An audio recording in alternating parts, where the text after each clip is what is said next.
Start streaming, start recording, because we're gonna do it live. Start streaming, start recording, because we're gonna do it live. YouTube isn't really helping, because they're a bunch of D-bags, but I can't. We're gonna do it live. I can't seem to schedule my streams anymore. I don't know why, but we're gonna sit here and do it live. Little Joan. I'm still singing. Okay, we're ready. We're doing it live, Joan. We're doing it live. And once again, I got to start early because YouTube is a-hole. I don't know why I can't, or I'm stupid. I can't seem to schedule the live streams anymore. Did they change the button? I can't figure it out. It's ridiculous. It was a very simple button. It appeared every single time, and now it doesn't appear. I don't know where it is. I don't know why I have to search for it. I don't know why YouTube would bother changing it. But here we are doing a live stream. Now wait, I didn't put up a thing or anything, did I? No, I didn't. Oh wait, it is up. Okay. All right, whatever. I don't know what's wrong with this. I don't have time to figure these things out. I'm a busy bookseller these days. Oh, what a month I've been having. Fantastic. Thank you all, by the way. Having a record-breaking book sales on Amazon. Thank you. And selling some books this week. I just got back from Indian Acres. Indian Acres. This is in Medford, New Jersey. Out in the middle of the Pine Barrens. And it was one of these outdoor markets in a field, and surprisingly good. Sold some good books and met a lot of Pineys. A lot of people who are Pineys, they don't really consider themselves Pineys, which is always very interesting. I love that dichotomy. Oh, who is here? Indie Phantom, doing it live. Welcome, Indie Phantom. Welcome. We are doing it live, and there's a huge lag on YouTube. I don't know. YouTube is a-hole. YouTube, get your S together, man. I'm finally getting some people in my live streams. I finally have subscribers that are going up and up every week. This can only mean one thing. It's the end of YouTube. Yeah, it can only mean one thing. Now I'm mildly successful on YouTube. The entire system will collapse or completely change somehow, so it screws me and I get no money. But we'll see. This is the pre-game show, by the way, Indie Phantom. So we don't technically start until 7. So I talk about my week. So sold books. What else did I do? That was today.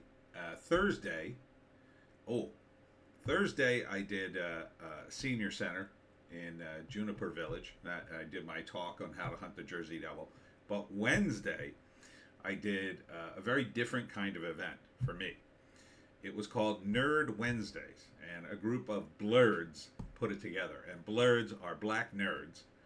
They call themselves blurds, and they want to have this weekly, not weekly, maybe monthly party or twice a month party where people show up in costume and do nerdy things. Like, it was in a pool hall. It wasn't that nerdy, though, because they had anime rolling, and they had Pokemon, and what else did they have? They were playing pool, but they had a ton of booze, a little bit of weed. They were giving away prizes, very nerdy Pokemon-y prizes, and I was in the middle of it all. And they did a bit of a little hip-hop. Like, some of the guys were like, oh, I got a new track, or I don't know if they were doing original hip hop or somebody else's. They weren't bad. They were having sound issues, but So it was a fun night. It was from 9 p.m. to 1 a.m. So I was in the pool hall. The only thing that sucked is the pool hall was on the second floor and they had no elevator. So once again I had to carry my books up 2 flights of stairs. So somebody helped me. Thank you for that. And it was like very close to my house. which was the nicest thing. I was literally in the next town over in Somerdale. So that was fine.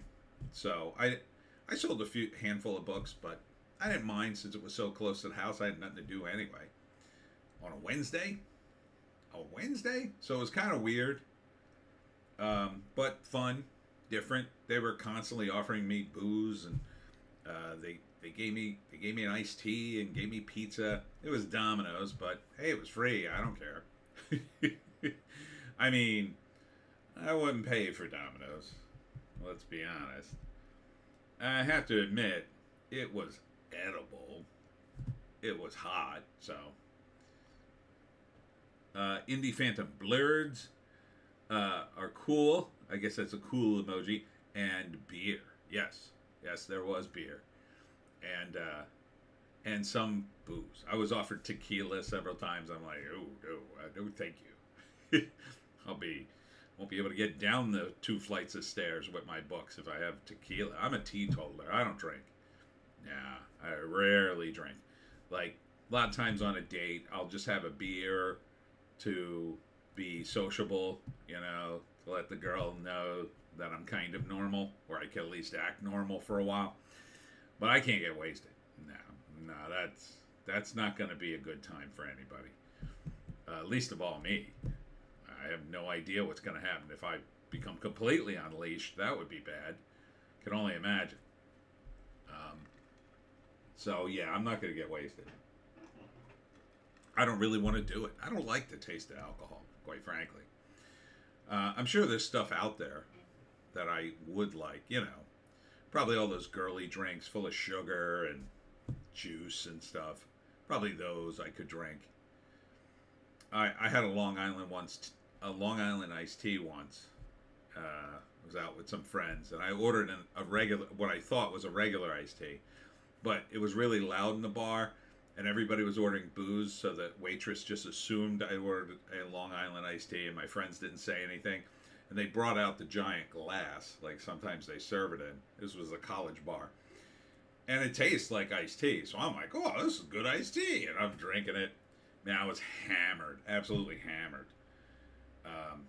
And then, according to my friends, I was visiting my friends at a different college, so we were crashing out in his dorm room, and according to him, because I don't really remember, we went back to the dorm room, and they said, oh, we're going to go to such and such party, and I went, yeah, let's go, and then I went right down onto a couch and passed out until the next morning, so I don't remember much of that night.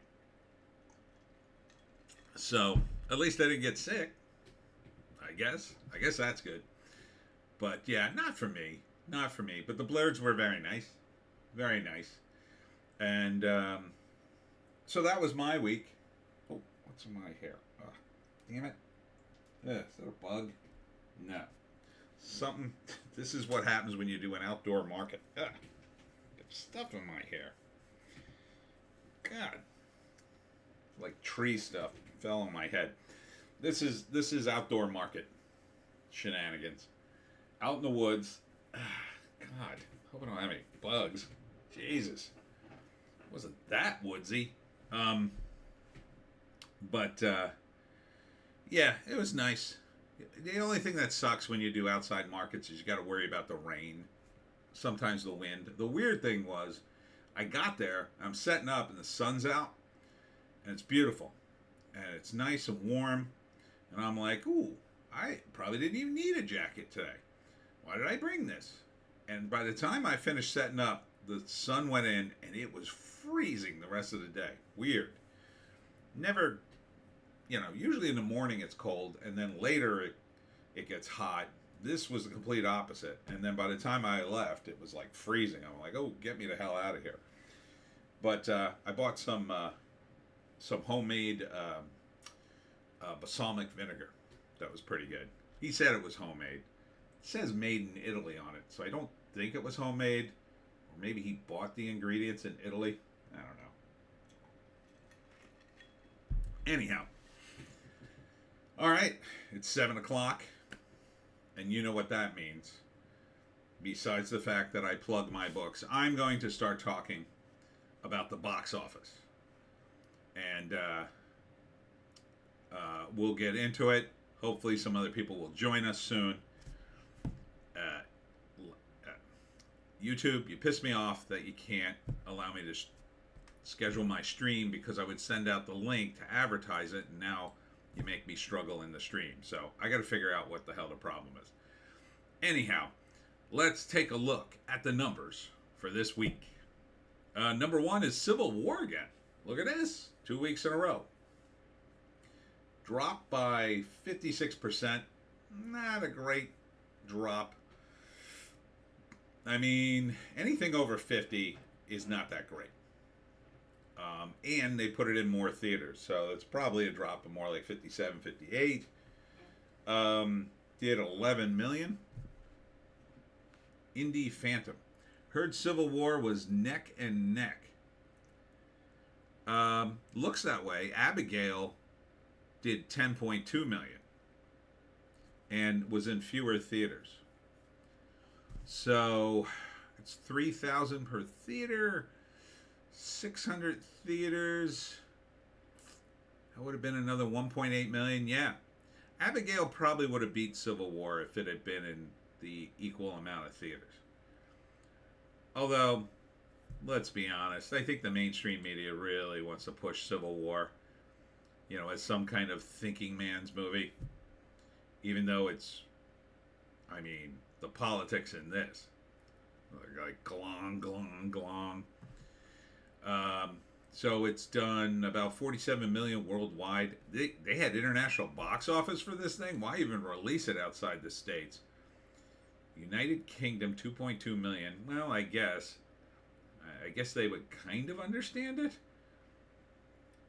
I think it would really I think Civil War would give people in other countries an incredibly bad impression of the United States. And bad, I mean completely wrong. Indie Phantom still didn't look into Abigail. That looks cool. That one could kind of go either way. The pitch is good. Abigail is about a group of mercenaries that are assigned to protect a little girl for 24 hours. They kidnap her because supposedly she's the daughter of a mafioso or something. But then it turns out the whole thing's a setup by Abigail, because Abigail's actually a vampire. And the whole point of it was to set up the mercenaries inside a house. Like, they kidnap her and they bring her to a house, and Gus from Breaking Bad, Giancarlo Esposito is his name, plays, I think, like her Renfield. So he sets the whole thing up, and he tells them, bring the girl back to this house. So they kidnap her. Oh, JEC is here. Hi, hi, hi, hi, hi. And so they kidnap her, and they bring her back to this house, but the house is rigged so they can't get out. And then she kills them, starts killing them one by one. And she's a vampire, so she's there to drink their blood, but she wants them to have a bit of fight in them. So it's not a bad movie or pitch. I like, that's my kind of pitch. So it's, the movie's one way and then it flips it, and it's like a Twilight Zone episode, really, right? So first act, they kidnap the girl and they think it's a girl. Second act, she turns out to be a vampire, starts killing them. And then during the second act, eventually the remaining surviving members turn the tables on Abigail, and we see who wins.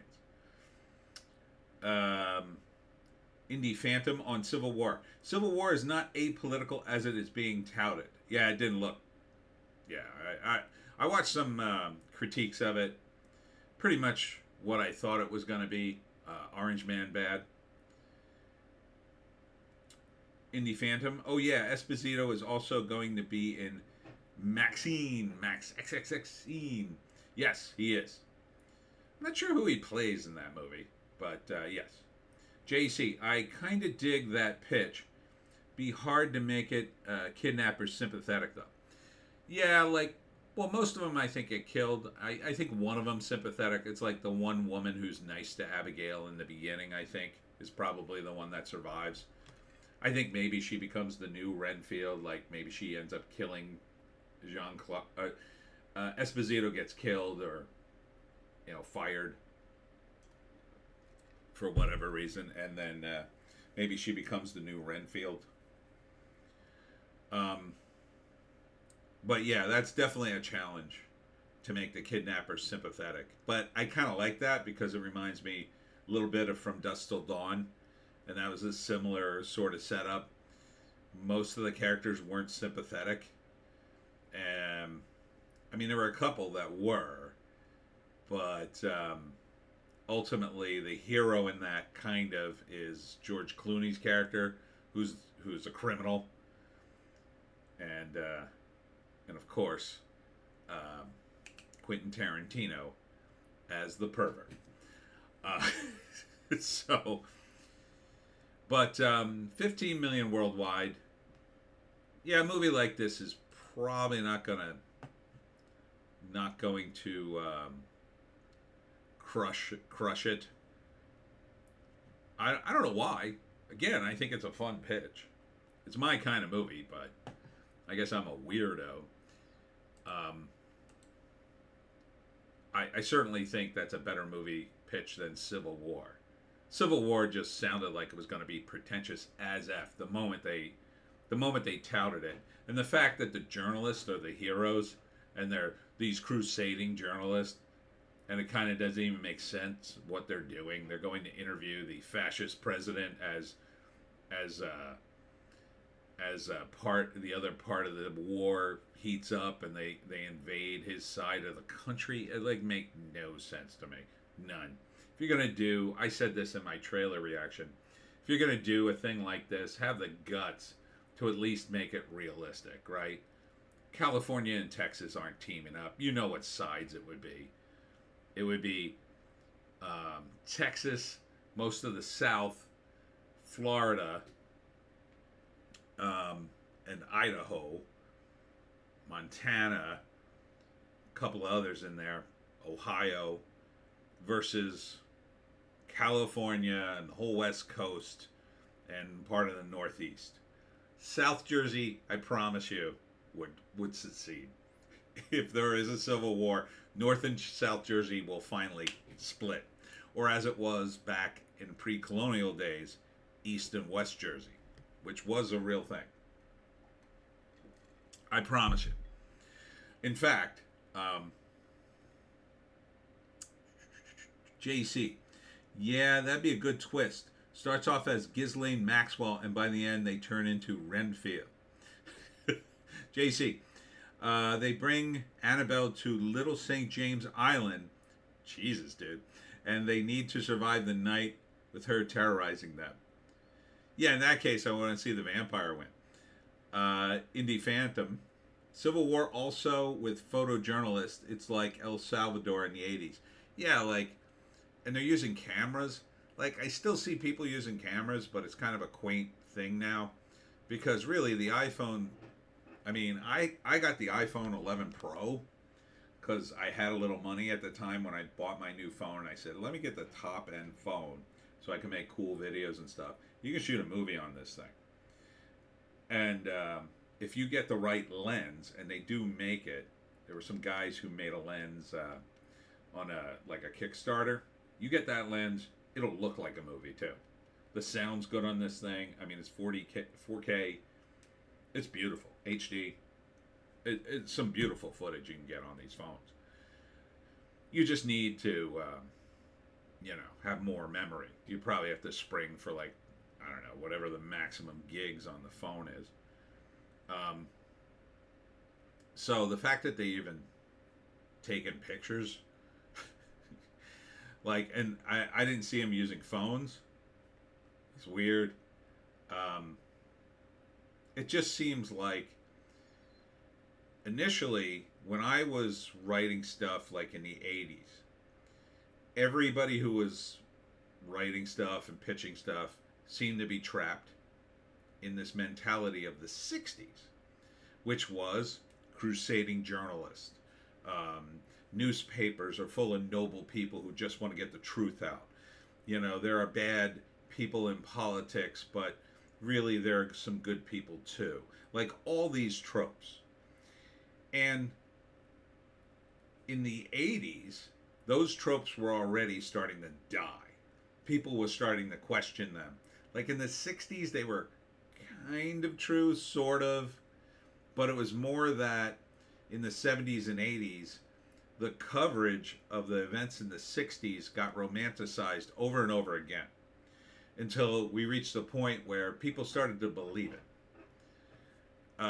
That there were no, negatives to, say, the hippie movement in the 60s. It was all just, magically good, and, they had won the boomers had won the war by stopping Vietnam, and everything was a golden age, and blah, blah, blah, blah, blah.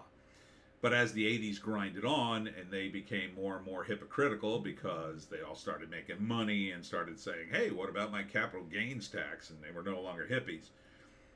That facade kind of fell apart. And,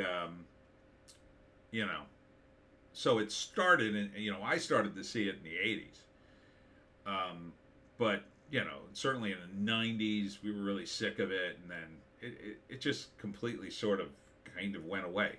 But people in Hollywood seem trapped in those tropes and can't seem to get out of it because they can't really they're so trapped in left-leaning politics. There's no other way for them to go. Like for a while, they could say, well, we support gay marriage, right? And that was sort of like the last real liberal issue that had any kind of teeth to it. Like, yeah, gay people couldn't get married. That seems unfair. But after that, there was nothing left. There was like literally no issue left. Everything had sort of been won on the liberal side, and they couldn't take the win and do some more pragmatic things. They just kind of kept floundering around because they didn't have a real issue. And the Republicans, mostly neocons, used it to drive wedges in between them throughout the 90s and the 2000s. And so they were kind of adrift. They didn't really do anything. And but now they figured out, oh, we can do the same damn thing, but now we'll do it with LGBTQIA2S plus all these other groups. Yeah, they're smaller, but gay people were a smaller group. And they've taken it to this ridiculous extreme. And it sort of mirrors Hollywood. And they're trying to continue to support the Democrats, but they don't get it. Like, it was different when television first started. It was really a venue for Democrats because they were the only ones savvy enough to realize, hey, the world's changing. Communication is changing, and we're using television. That's why Kennedy absolutely obliterated Nixon. But then eventually, slowly, but even today, they're not very good at it, the Republicans started to get on point with what television and other communication could do. They never really got the hang of it, and the Democrats kind of dominated the space. But now they've abused it so much, but they can't leave their bubble, because to leave their bubble is to admit some amount of wrong, and that's bad politically. Like, politically, you can't admit fault, because your opponents will use it as a club over your head. So, since Hollywood just kind of follows the Democrats down a rat hole, they won't admit fault either. So they just keep making these things that are bad. And then, their new solution is to yell at the audience, oh, you bigots! Ah, you're terrible people for not liking our wonderful movie. How could you not like Civil War? I'm sorry. I was going on a rant there. Indie Phantom. They actually do the horror trope where Wi-Fi is down or weak signal. Well, that's a problem. Especially if you're, a lefty that thinks, I could just solve my problems with Uber or DoorDash or anything. It is an issue. I mean, I find it an issue in my stories too. Like, you have to address, like, why the characters can't communicate with the outside world, or you have to address that their communication would be worthless if they did communicate with the outside world. So, for instance, in the Pineys, when the characters, when I just want the four main cousins to be on the mission, whatever the story is, and I don't want the rest of the family to come, you know, down to wherever they are, because there would be too many characters to juggle, and I want it to just be four characters versus the devil or whatever. Usually, I just say like, well, the rest of the family's like at some event. they all went to the casino, or they're down at the shore, and they just have lives. They don't have time for the other cousins' nonsense. They don't realize the danger. So like the danger has to escalate to a certain level. And then in a more recent story, the reason they can't leave is because they're worried about their town, Abe's Hat, being attacked by the forces that the other four cousins are fighting in another area of Jersey. So you do have to sort of address that. And, you know, it is extremely convenient. But I would, you know, in the Pines, I have it a little easier because there are places in the Pines where the signal will just go dead. It'll just go absolutely dead. You won't have anything. Good luck. Good luck if you get stuck in the sand out in the Pine Barrens somewhere and you got no signal. So, I mean, that's a little easier for me. But yeah, it's kind of stupid when you're in the middle of a city and the Wi-Fi goes down just so, okay. I mean, if you're doing a supernatural thing, it could kind of work. You know, with Abigail, it would be easy to say, well, they got a Wi-Fi dampener or whatever. With Civil War, though, the only thing you could say is, well, they hit the tower and now the Wi-Fi is out for everybody, and maybe. JC, nothing left but full communist takeover. Yes. Yes, getting back to what I was saying. Yeah, they've kind of driven themselves so far left, there's nowhere else to go but full-blown communists. And that's kind of where they're at. Their positions are so crazy and insane, you know, and the studios, I think what Bob Iger's trying to do is he's trying to get ahead of the curve for the Democrats. Like he's trying to run interference for them. So that's why he does all this woke crap with drag queens or whatever. Like, he keeps putting them in the shows because it's just like, well, we're going that way anyway, and I want to be on the head of the curve and making all the money on those shows when everybody's got to watch the drag queens. He doesn't get it. I mean, he doesn't get that people are just sick. Sick of it. Sick of it all. I mean, I know some LGBTQIA 2S++++ people who they're just sick of it too. You know, they're just sick of it. You know, why are you gaying up my comics? I didn't ask for this, and I'm gay, they would say. They can't help themselves. They have no other move. Alex Ogle is here. Hello, evening all. I watched Fallout this weekend. I was not impressed. Any progress on the She-Ra idea I pitched last week? Is Sydney Sweeney available? I believe she is. She posted a bunch of pictures of herself in a pirate outfit. So I wonder if she's trying to land a Pirates of the Caribbean gig. But yeah, she'd be awesome as She-Ra in a low-cut She-Ra top. But yeah, if you'd like to see my breakdown, I did a breakdown of every single Fallout episode. The last one drops. The breakdown drops tomorrow at 11 a.m. And let me tell you something. The payoff on this show, you want me to? I'll give it away to you guys since you're in my live stream. Spoilers ahead, kind of. The message of the show is, if only we had listened to the lesbian communist. I swear to God, that's the message of the show. That's the way I interpret it anyway. If you watch that last episode, holy F. Holy F. JC, full-blown Pol Pot year zero type policies at this point. Yeah, those are the scary ones. Fortunately, they are in the minority. Unfortunately, the sheep are the ones we have to worry about. We have to worry about the sheep who will just blindly go along with it. Like, well, this is what they're telling us to do. Those are the people who are even more dangerous than the people who are communists, because those people will just enact the policies like, well, I guess we have to kill all these people. What am I supposed to do? So yeah, and then of course down the road they've indoctrinated so many young people. It's going to be hell on earth trying to deprogram them.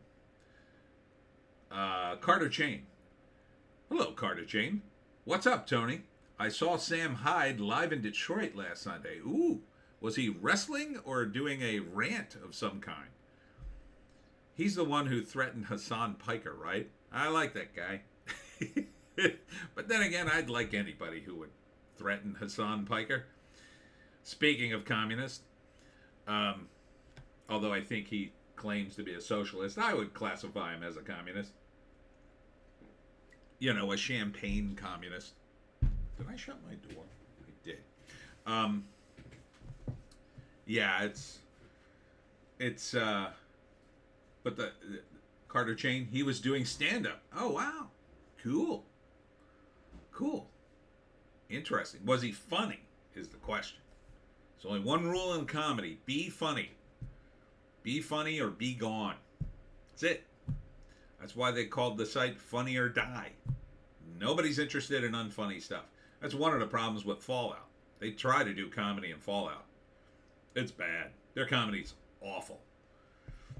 I don't think I laughed at one of their comedy bits. Maybe one in 8 episodes. Millions of dollars they spent.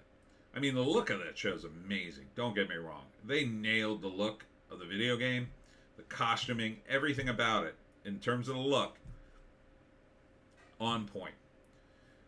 But the rest of it, meh. JEC.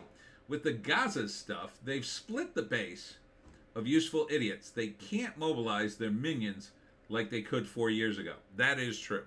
And now the Gaza thing is really causing a huge split. A lot of people who were asleep and willing to just continue to back the Democrats because of Orange Man bad, and now have to, I mean, look at Michael Rappaport, who, by the way, was in Fallout.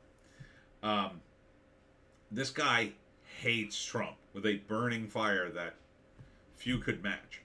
And he's like, I think we have to, voting for Trump's on the table. That he even said it is a huge shift. And it's true. I mean, it has to be. For someone like Michael Rappaport, who's very concerned about Israel, I absolutely don't blame him. But it's a shame it had to take that issue. And he really doesn't see in my view, the real issues. The real issue is, of course, communist takeover and subversion of all the institutions. That's the real issue. It's not anti-Semitism. I don't think these people are out to particularly target Jewish people. I think they're just communist. Israel just happens to be in their crosshairs right now. Carter Chain, very good regarding Sam Hyde.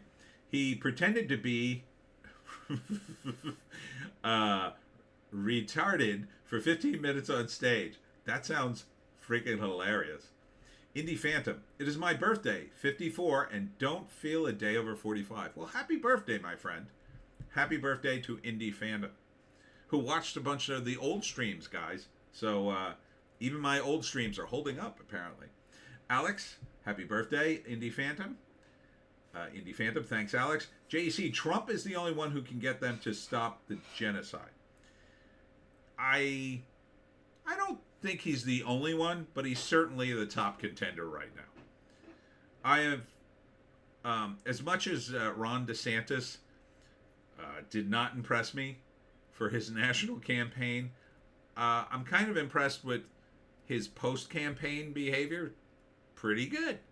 Pretty good. I hope he's not a plant, though. It really worries me sometimes that he's a plant, but he seems to be running Florida the way all the other states should run their states. So he may set the precedent for the other states to follow in the coming years. Tennessee's not doing bad either. Tennessee's doing well. In New Jersey, we're still struggling, of course, because we're a blue state. However, there's a lot of rumblings of red here. A lot of rumblings. South Jersey's always been pretty red.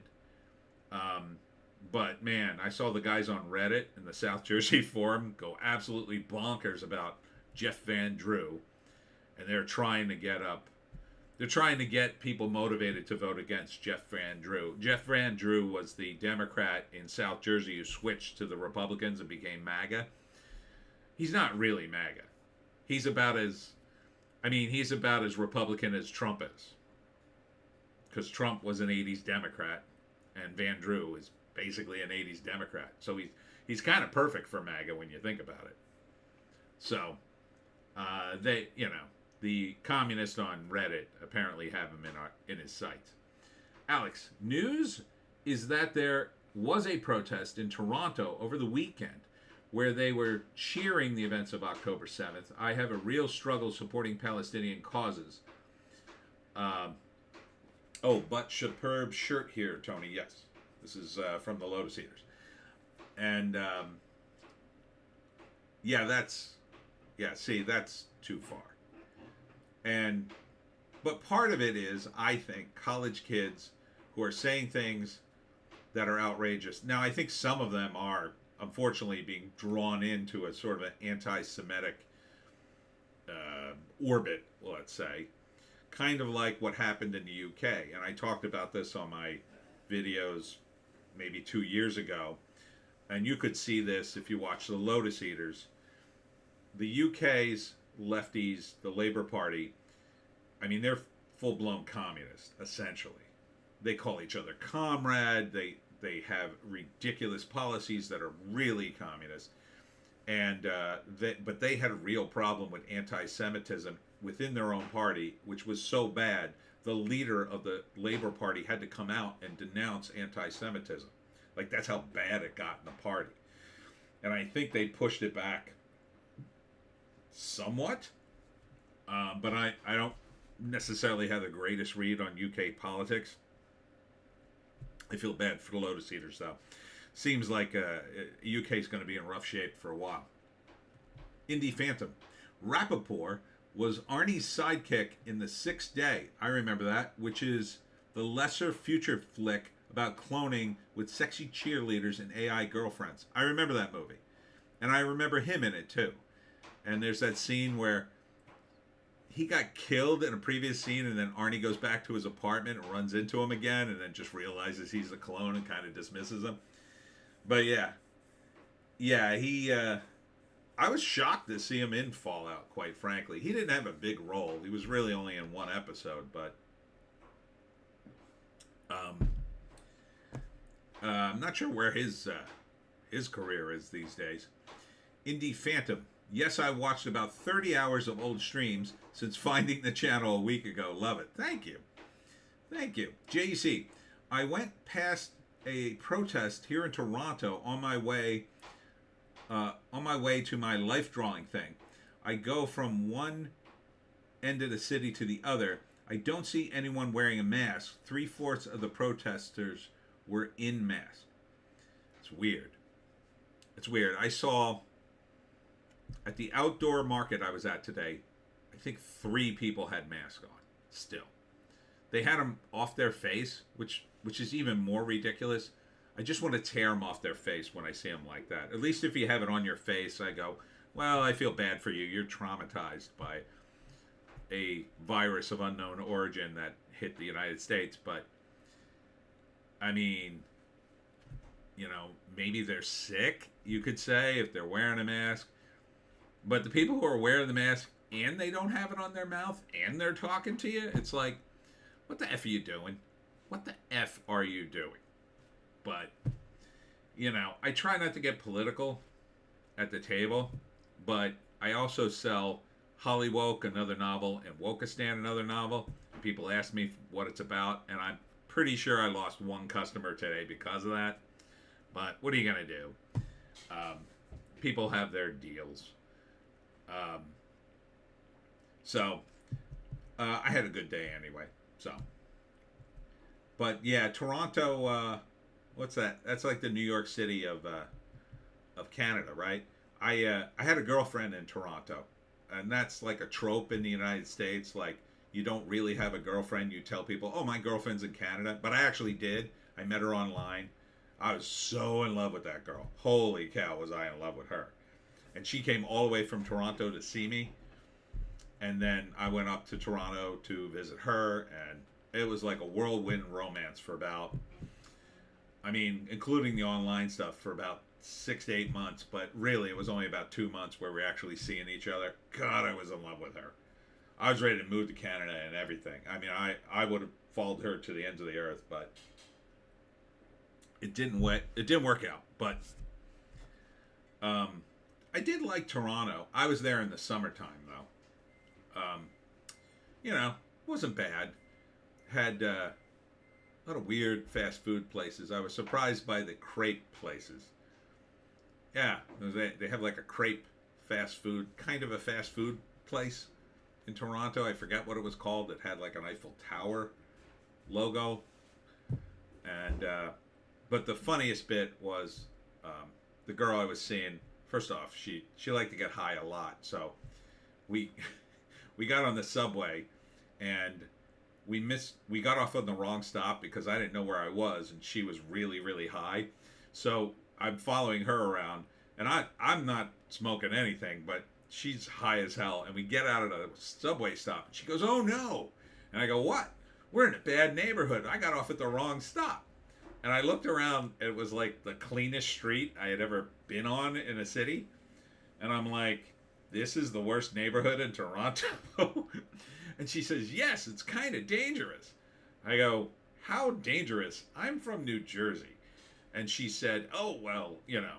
And there had been something on the news about a guy who'd been shot 3 years ago in Toronto. And I said, "Well, that's a weird news story. Was he important or something?" She said, "No, he was shot." And I said, "Well, who was shot today?" And she said, "No one. The last person that was shot in Canada was in Toronto 3 years ago." And I was just like, this is safe.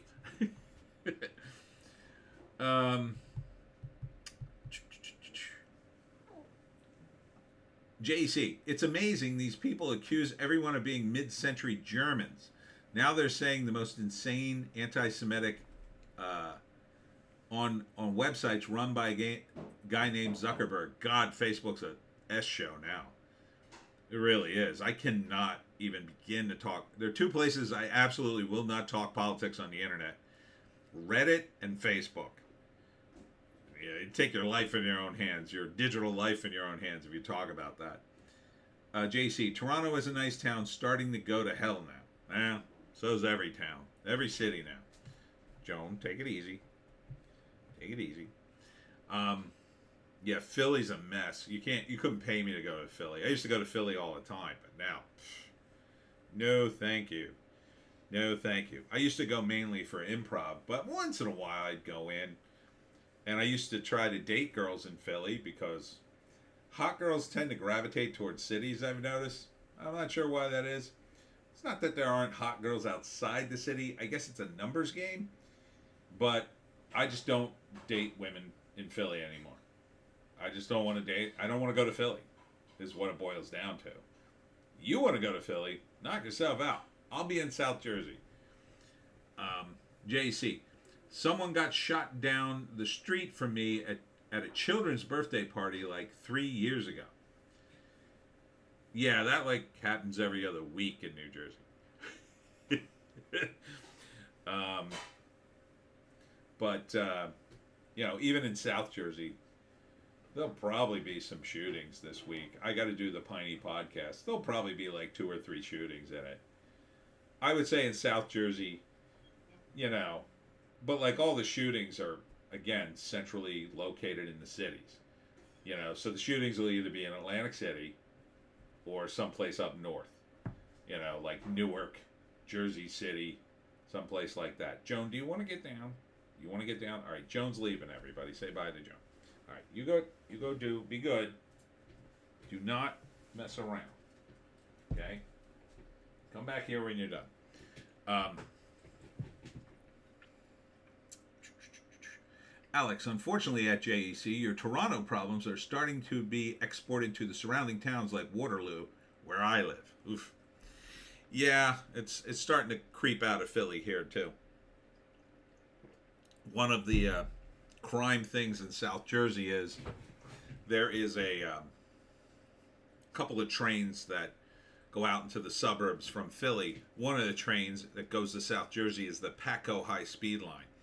So one of the things that criminals will do is they'll take the Paco to a stop, and then they'll rob a house not far from one of the stops off the Paco in the middle of the day, and then they'll hop back on the train and go home to wherever they live, either in Camden or in Philly. Camden's another hellhole, but Camden's always been a hellhole. Trudeau importing criminals. They're all important. They're importing everybody. And they're building like crazy around South Jersey, unfortunately. They're just tearing down every tree they can find to build housing for people they anticipate are going to be here forever to be their workers. And that's what they want. They want wages depressed, and they want thousands and thousands of illegal aliens who still sort of live here, and they're not citizens, but they can't be kicked out. That's like the perfect window for them.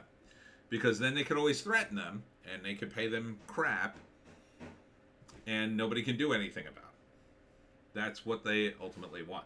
Carter Chain. Meanwhile, Detroit has the lowest crime rate since the early 60s. Well, no one lives there anymore, but sure. I mean, everybody abandoned Detroit. It was a massive, city. It's finally flatlined to the point where it's kind of starting over. So good for Detroit, I guess. I mean, that's where Toronto and Seattle are heading, I think. They're going to be so wrecked. Everybody will leave Portland and Seattle because nobody can, take it. Minneapolis probably too. And then eventually it'll flatline to the point where, there's no crime. Yeah, no one lives here. No one lives here. No one cares. And everybody's got guns now. JC, yeah, that plan won't backfire. Well, that's, again, why we need, I know, I'm on a soapbox here. That's why we need Trump back. Because Trump, his number one plan is to kick all the illegals out. And that's totally what we need to do. Need to build the wall and kick all the illegals out and keep them out. But a lot of them will just go home. A lot of them will just go home once Trump gets back in. And a lot of them are going home now. The ones that are staying are the criminals. It's part of the problem. Because the criminals, they thrive in the environment that has been created. The normal people are just like, there's a lot of crime here, and I got no jobs, and I'm living on the street. Screw this. I might as well go back to Venezuela. At least I'll be near family. JC, city built for $2 million with 300,000 people living there. Oof. Indie Phantom used to frequent the Toronto Film Festival years ago before it went ultra woke. Montreal had an amazing, inexpensive festival too, which eventually folded. That's a shame. I like Montreal too. Indie Phantom, festivals less relevant than ever. Yeah, there's too many of them. Just like award shows. Like, who cares? I have film awards. My films do. The ones I've worked on. I've worked on short films and a couple other films. Even the Mafia film I worked on got an award. I think we won something for editing or sound in some Ohio film festival somewhere. So they're kind of meaningless. Even the ones that like Sundance or whatever, it's become yet another way to market a movie. Marketing has, movies have absorbed everything. Everything's marketing now. The Oscars and Sundance and the Grammys and everything. All those award shows are nothing but marketing gimmicks now, in my view. They're completely controlled by the major studios and the major record companies. There's nothing to them. They're worthless. They're utterly worthless. The only people who would give it any credence are the handful of people who live in the window of they're old enough to remember the before times when Oscars were like mildly relevant, and they're uninformed enough that they haven't gotten a memo because they probably just don't follow movies that closely. JC, movies in general are unwatchable. Yeah, look at this list. But number 3, Godzilla and King Kong. Is it Godzilla versus King Kong? I guess it is. The New Empire. Dropping from 2 to 3. 9.4 million. All these movies are pretty much doing a similar business. They're all within a couple of mil of each other. Alex Ogle, I see Abigail being advertised everywhere. Is it just me, or does it look decidedly mediocre? I don't know. I like the pitch of it. I like the pitch because we talked about it before you got here, but it's a ballerina who's a vampire, but like the whole thing, initially they kidnap her, but really it's a setup so she can kill all the kidnappers trapped in a house, and then they fight each other. I mean, it's kind of like a Twilight Zone episode. I don't know. It's my kind of movie. It looks fine. I mean, if the execution is somehow woke, God forbid, I would absolutely be infuriated if I wasted the money to go see it. But I think that on the list be the one movie I kind of mildly interested in.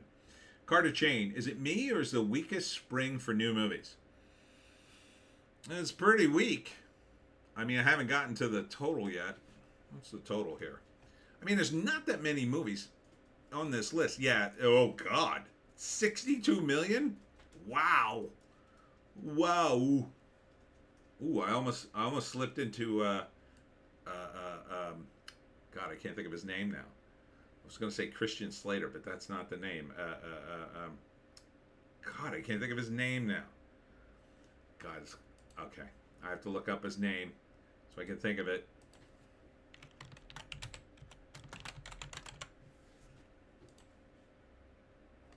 Wow.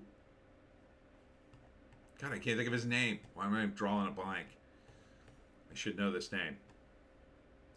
Christopher Walken. God, I couldn't think of Christopher Walken's name for a minute there. Wow.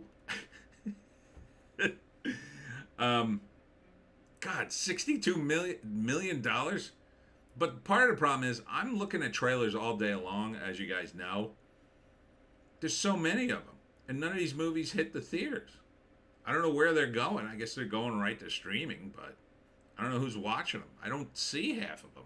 Like, I don't see half of them showing up on Netflix or Max. I don't know where they are. I guess they're all on Amazon, because Amazon has everything, but... Alex Ogle. I've read the book, Churchill's Ministry of Ungentlemanly Warfare. It's fascinating. I know almost nothing about the Guy Ritchie film. I doubt it will be as interesting. Well, it's a comedy, so you can give it a little leeway if it's funny. I like Guy Ritchie. I love his directing. He's got a lot of great energy. It could be funny. Henry Cavill's in it. Alan Ritchson's in it. And I'm starting to sour on Alan Ritchson. His behavior this week, not smart. But, I mean, it did $9 million. That's kind of a weak opening. Unfortunately, that's a lot of Guy Ritchie movies, except for maybe Sherlock Holmes and a couple others. But $9 million ain't great, because I'm sure it costs more than $9 million to make, because you got Henry Cavill in it, Alan Ritchson, a few other big names, and it's a period piece, and there's tons of action in it. So I don't think this movie was cheap. I can't see it under $50 million. So I hope it does better. Plus, I got a handful of Lionsgate stock. Why did I buy Lionsgate? Why? It's been down since I bought it. Kiss it death. This is not financial advice, by the way. God, why did I buy that? JC, Abigail sounds more like a flashback part of a larger story explaining the origin of the Renfield character. Maybe. Indie Phantom, I am curious about Francis Coppola's Megalopolis, mostly because he sold his wineries to fund it. That's the rule in Hollywood is never spend your own money. Indie Phantom, and John Voight is a big role apparently. Oh, I didn't know he was in it. I think Adam Driver's in it too. I think it's a disgrace Hollywood won't give him some kind of deal. I mean, the guy made Godfather 1 and 2. I think there's probably something to it.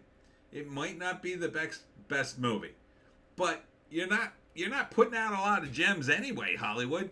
Give him a deal. You pissed away money on the Marvels and so many other movies. What was the other movie that? Oh, Indiana Jones 5. You pissed. How much money did you piss away on those movies? You can't just give a distribution deal to Francis Ford Coppola. You give distribution deals to his untalented daughter, in my opinion.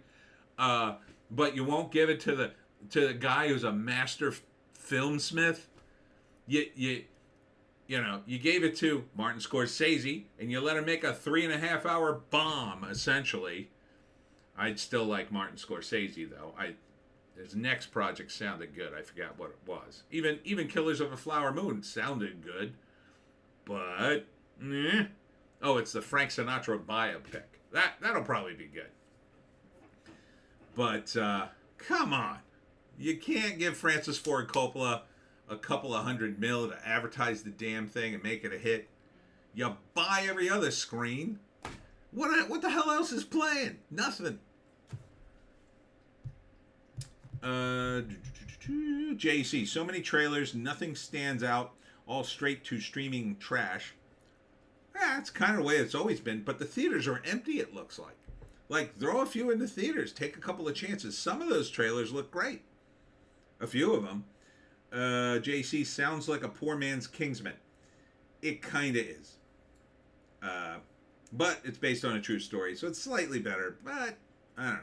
Indie Phantom, still need to watch Guy Ritchie's The Gentleman. Both film and series. Also, Wrath of Man is said to be good. I watched The Gentleman. It's all right. It's got some moments. It doesn't really come together, the movie, with Matthew McConaughey. It kind of goes out of its way to explain why Matthew McConaughey is even in the movie. But, it's all right. I still love Lock, Stock, Two Smoking Barrels, and Snatch. There's still two of his best. They're so good. And the Sherlock movies I like too. JC, Guy Ritchie's best movies are cult films at best at the end of the day. Rock and Roller's not bad. That's about on the level of The Gentleman, I think. JC, he made a whole documentary about why you shouldn't use your own money. Is Leo playing Frank? Yes, he is. Yes, he is. And that could be great, or it could be a disaster. I think it could be great, though. He's going to have to drop weight. He's going to have to get early Frank Sinatra skinny, or they're going to have to do something in CGI, depending on how many scenes are... I mean, Scorsese's already used it, but it didn't look great in The Irishman, I thought. The body language was all off. So you had De Niro, who's starting to show his age, but in The Irishman, he's supposed to be a young man beating up this dude, and the body language was way off.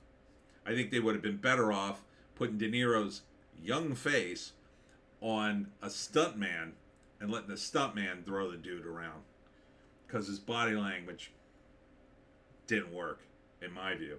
I think they did the same thing a little bit with Joe Pesci, and that was the big thing too. It was the return of Joe Pesci in a mob movie. But, I mean, The Irishman, Al Pacino's amazing in it. I'll say that. He has an amazing performance. And they did shoot part of it in South Philly at Villa de Roma, which is an amazing restaurant, by the way. And you should totally 100%, if you brave the wilds of Philly, you should absolutely go to Villa de Roma. Bring cash. You have to pay cash. And make sure you have the shrimp scampi. And if you don't have the garlic bread, I don't even want to talk to you. The garlic bread is hands down the most amazing garlic bread ever. I've tried to replicate it many times in my kitchen. I can't quite get it right. It's amazing. That's all I'll say. I think it's a combination of cheeses on top of the garlic bread, which are cooked in it with garlic and butter. Oh my God, it's so good. We just keep ordering it. Like when we go there, we just keep ordering the damn bread. Oh, bring us more bread, please. Ugh. Shrimp scampi. They bring it in a bowl. It's shrimp swimming in butter. It's swimming in butter. It's so good. Oh. Okay, I'll stop talking about Villa de Roma. JC, there's a YouTube video about his Sinatra pitch. He's been shopping it around with Leo for years now. It's not Frank's entire career, and it's a day in the life of Frank in Las Vegas, Rat Pack era. Okay, well then, Leo's a little closer to Frank then. You know, I guess with the makeup. I don't know if Leo can sing, though. I don't think he's ever sung in a movie. So maybe he's not gonna sing. I wonder who they're gonna get for Sammy and Dino and the other guys. It's gonna be interesting, but it could be really good. I hope they don't do the bit where Sammy's wife and him and but they're probably gonna do that. They're probably gonna do that. But I hope it's like a fun movie. You know, the fun Rat Pack days where they're just partying and getting away with murder. That to me would be a fun movie. Kind of like the parts of the Wolf of Wall Street. I love that movie. I know that's not him, right? That's not him. Who directed that? I forget. Who directed the Wolf of Wall Street? Someone good.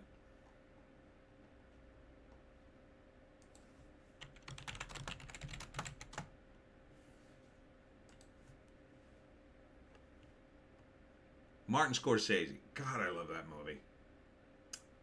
Oh, yeah. So was him. So, yeah, it should be fun like The Wolf of Wall Street. God, that's a good movie. Indie Phantom. Leo, not amazing as J. Edgar. Yeah. I don't know what happened there. I don't think that was a good casting call.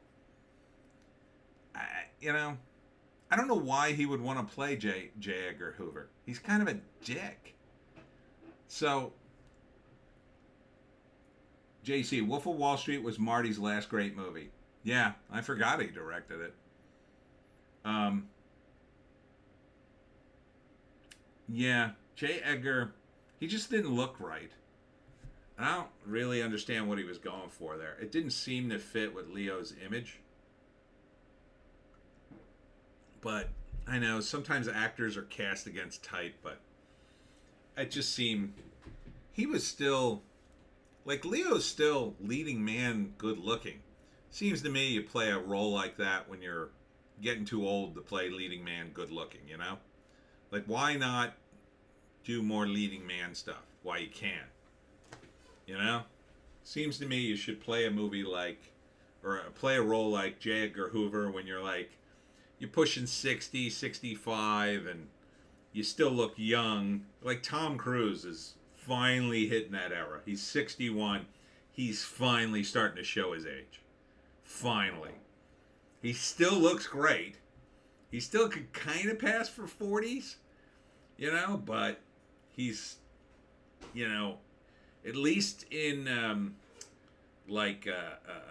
when he's going to and from premieres, you can kind of see now. You can see around his face, he's starting to show just a little bit. And so in movies, he could still probably pass for 40 or 50. But, like, if he starts doing a biopic about some president or whatever, I'd be like, yeah, he's getting it at that age. JC, honestly, I think Clint Eastwood is overrated as a director. How dare you, sir? He has some bangers, Unforgiven, The High Plains Drifter, but he's done a million movies and most of them are mid. I don't know, man. The Iwo Jima movie on the Japanese side, friggin' bonkers. And I liked the Invictus movie. I thought it was good. I don't know. I thought it was good. I liked Gran Torino. I don't know. I like his movies.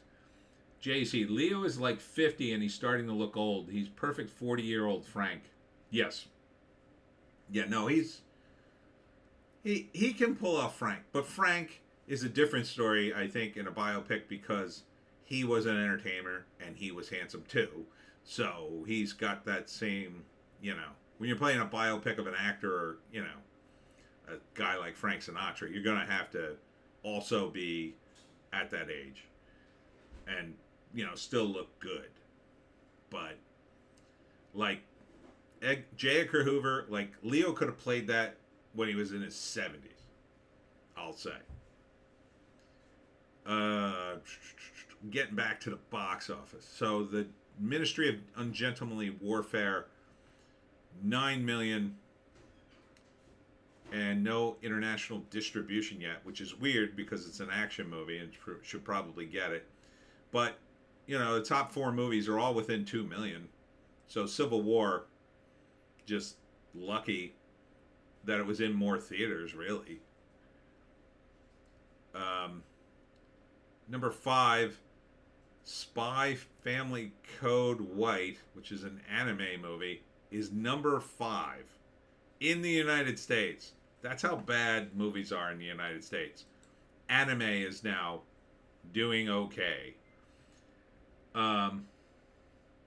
JC, J. Edgar was a mid biopic. It didn't look great. I don't like what's interesting about him other than his cross-dressing, really, and that he spied on everybody, I guess. But he's more of a villain, so I don't really want to watch him. And I don't really trust Hollywood anymore on biopics on most things. Like Frank Sinatra, they might nail it because he's an entertainer, and Hollywood knows entertainers. For J. Edgar Hoover, it's too political. They weren't going to do it justice. You know, they were going to soft pedal certain elements of that. But with Frank, they could pretty much do it. Like, he's not super controversial. He had his controversial moments, but it's not like Woody Allen. If they ever do a Woody Allen biopic after he dies, you ain't going to get the truth, I think. I think you're going to get a very rosy picture of Woody Allen. But depends on who does it. Maybe his son will do the movie, and then it'll be the complete opposite. But yeah, I mean, number 5. The number 5 movie in America this week is Crunchyroll's Spy versus Family Code White. Whatever, I don't even know what the hell it is. That's crazy, and that is not a good sign. JC, Spy Family is literally government propaganda to get Japanese people to have kids and start families. That Japanese prime minister that was deleted, I'll say, pet project. Weird. Okay. It's weird to do a cartoon to get people to F. Maybe lower their taxes? I mean, it all comes back to one thing. If you want people to do something and you want to motivate them, give them money. And the easiest way governments can give money, especially in the Western world, is slash their taxes unbelievably. So like in, I want to say it's Poland or Hungary or maybe both. They give a huge tax rebate if you have kids. Like a massive one. I forget what it is. Per kid. Like, people would jump on that. Right? And since it's a tax rebate or tax break, it like wouldn't get used by, say, poor people as like a welfare thing because it's a tax rebate. You have to be making the money in order to benefit from it. So if you don't have any money, you can't really benefit from a tax rebate or a tax break. You have to be making enough money for it to even be worth it. And so I'm down with that. Huge tax break. Huge. I mean, there's some woman with 10 kids. She's somehow a single mom. I don't exactly know how that happened. But she's got 10 kids, and she was online complaining about she now can't feed them all. It's a shame. And she seems to be, I mean, from what little I read, she seems to be a nice person. So, like, you know, slash her taxes. She would greatly benefit from a tax rebate. She shouldn't be paying any taxes with 10 kids, quite frankly. Until the kids are out of school, you know, just give her a break. JC, it worked. The propaganda started turning around the Japanese birth rates. Really? Well, that's crazy. Well, maybe it'll work here. I don't know. Huh. That's crazy. What do they attribute that to? Who goes to a movie and goes, you know what, honey? Let's go home. I think we ought to talk about having a family. I mean, maybe it was a cute family movie, I guess. I don't know. JC, I mean, if the mom of 10 is a widow, otherwise, what the hell, lady? Yeah, I'm not sure what her deal is. I think she's a widow. Because otherwise, she would be getting money from the father, I would assume, who would be out of his mind trying to work, supporting 10 kids that he wasn't living with, but he'd have to do it. Godspeed if you are. Jesus. But, you know, the bottom line is people are just not family oriented in this country anymore. They're very anti-family. Razorfist was pointing out on Twitter how, you know, for years women were bombarded with the idea of having a kid or getting pregnant is the worst thing that could possibly happen to you, and it destroys your life and it's over. You know, it's not, but, you know, I understand on the one hand, I understand the sentiment. Your life's not over, your life changes, and you have to be responsible. So the part of your life that's over is, well, you can't be a little kid anymore. You can't go out partying all the time. You have to be responsible because you have a kid. And that may suck for some people for a while, but the reward is big. JC, people are sheep. Yes. Start making stuff where people have kids and have families and present it positively, and they'll start having kids. Remember the end of Pissant Apocalypse? Yes, I do. Yeah, I think that'll help.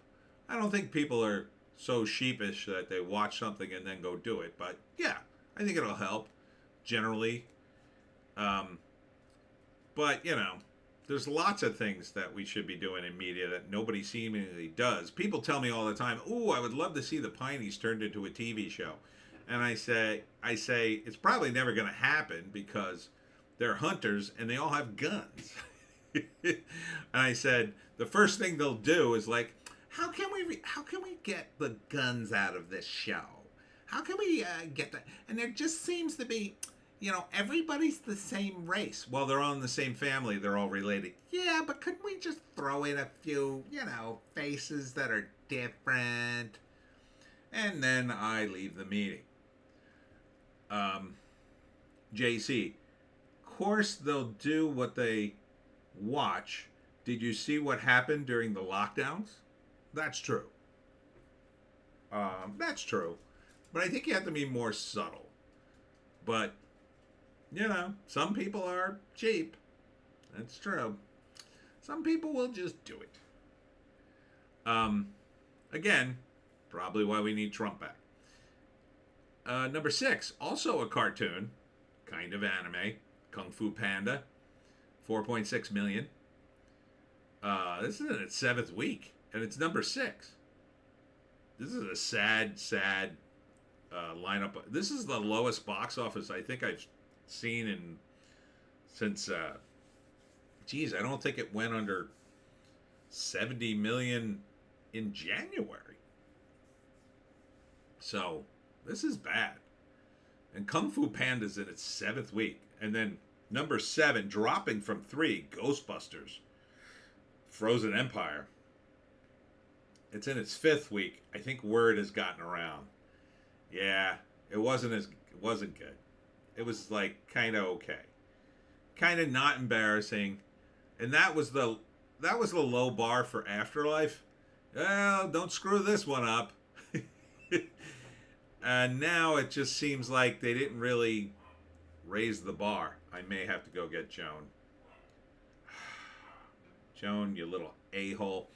JC, yeah, make the kids really cute and lovable and make the story fun. It's the easiest thing in the world. Give a girl baby fever. Oh, they did it in Archer. But that was a little weird, what they did in Archer. It was more of a single mom kind of, but not really situation. So, Yeah, Ghostbusters. Again, I'm reminded of when I did in Hollywoke, another novel. I had a parody of Bill Murray and the Ghostbusters franchise, and that's what I predicted, that they would eventually release a movie and it would be kind of okay, but it would be a sad send off to a once great franchise, and that's kind of what it is. I just had lost every bit of interest in seeing new Ghostbusters the moment they said, "Oh, there's a lesbian love story in it," and I was just like, "Goodbye, no thanks, out."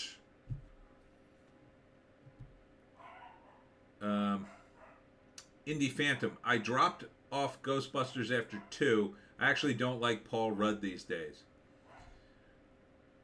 Yeah, 2 wasn't great. Maybe the first act is good, and then JC, 2016 Ghostbusters was so bad a mid-Ghostbuster movie was considered acceptable. Exactly. All right, Joan's losing her damn mind. I have to go get her. Hold on one sec.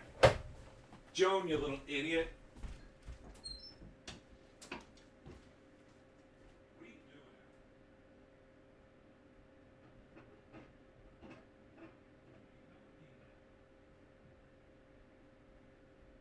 Now you have to sit in the room with me. What are you out there barking? Come in here. Why must you disrupt the entire show? Right, sit in here. Go to sleep. Okay? Doggy sleep. Take a nap. You're cranky. Okay? Good night. Sorry about that, everybody. Oh, LeMay is here. I'm hardly hearing people talk about Spy X Family anymore. Anime fans moved on to Frieren and Jujutsu Kaisen. I think I've heard of the last part. Joan, no. You're being bad. You're being bad today, Joan. All right. You can sit on my lap. You'll definitely go to sleep then. All right, go to sleep. Go to sleep, bad dog. No, go to sleep. I'm not petting you. You're being bad. Pooped in the front room, and now this. So, go to sleep. Yeah, I mean, I'm not a huge anime guy. I still love Cowboy Bebop, and I absolutely hate the showrunners that ruined the live action, because it could have been good. It could have added to the canon, but man, did they F that up. Wow. They F that up. And now they're directing something else. What the hell did they just get signed to? Something. I think it happened this week, so we'll probably see it when we go through the trades. Dune Part 2 still in theaters, dropping from 5 to 8, 2.9 million. That did well. It's in its 8th week. But hey, still making money. I'd keep it in there another month. Dropping from 6 to 9, Monkey Man. This movie did not do well. The trailer looked good, but who the hell knew it was some sort of allegory for trans people or something? They had a bunch of trans people in it. No, I don't care how cute you are. You're being very bad. Go to sleep. Take a nap. So, thought this was going to be Indian John Wick. And then Dev Patel came out with a whole thing about trans people. I'm like, what the F? Dude, do you even understand your audience? You make an action film, and you're going to jam trans people in it. Why? Why? Oh, God. I couldn't believe it, but I guess I shouldn't be surprised anymore when somebody does this. It's like, dude, why? Why do this? ESG! Hooray! Number 10, dropping from 7, The First Omen. And if you weren't convinced we're in the 70s again, the fact that they did another Omen movie should definitely be icing on the cake. This is a movie that came out every other week in the 70s. This was one of the early franchise movies. They made 4 other Omen movies, I think. So this is the 5th one, technically. But it's a prequel, of course, because we can't stop doing prequels because everybody wants to know what happened before a movie that's 50 years old, everybody. Oh, yeah, I've been waiting 50 years to find out what happened the day before The Omen. Yeah, I never figured that out. Oh, I've just been sitting around for the last 50 years going, oh, if only I knew what happened the day before Damien was born and killed everybody. It's like, please, the first Omen.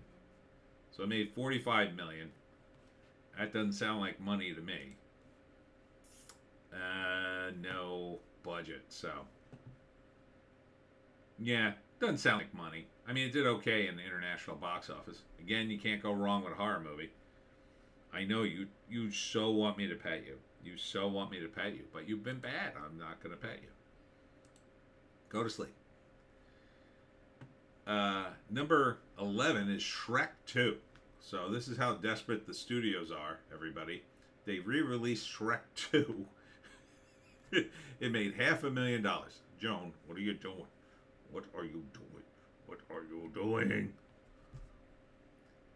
God, you're really hamming up the show today. I mean, Shrek 2. This is how desperate they are. It's a good idea, actually, in this climate. So I can't blame them.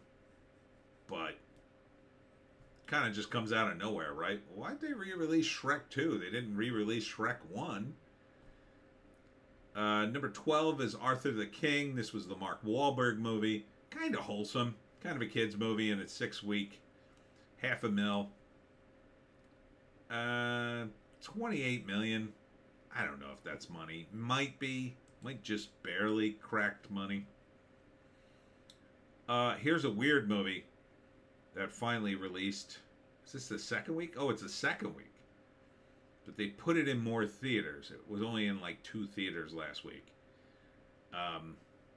Sasquatch Sunset. And this stars Jesse Eisenberg. God, they only made $500,000. A little over $500,000. This is a Bigfoot movie. Kind of looks like a Mad TV sketch that went a little too far. And a little too long. No, that's a slam against Mad TV. An SNL sketch that went too long and went too far. And isn't funny. I mean, it kind of looked a little bit funny, but... And it is Bleecker Street. They tend to take chances on films, but... I don't know. It's weird. And I can't shake the feeling that there's probably some environmental message in it that I'm going to hate. But who knows? Indie Phantom. Shrek 1 may not be woke enough or animation no longer up to the low standards. Reset by Wish. Yeah. Let's see. 11, 12, 13, 14. Number 14, going up from 17, Late Night with the Devil. 150K in its 5th week. Someone online said this wasn't that great. It was a bit overrated. I don't know. Seems like a decent streamer. Doesn't seem like a movie you'd go to the theaters unless you were just dying to see a movie. But I would stream this, probably. Bob Marley still in the movie theaters? One Love. $145,000, Mom. 176 million. And not, I don't know, I guess that's money. International did okay in the UK, I guess.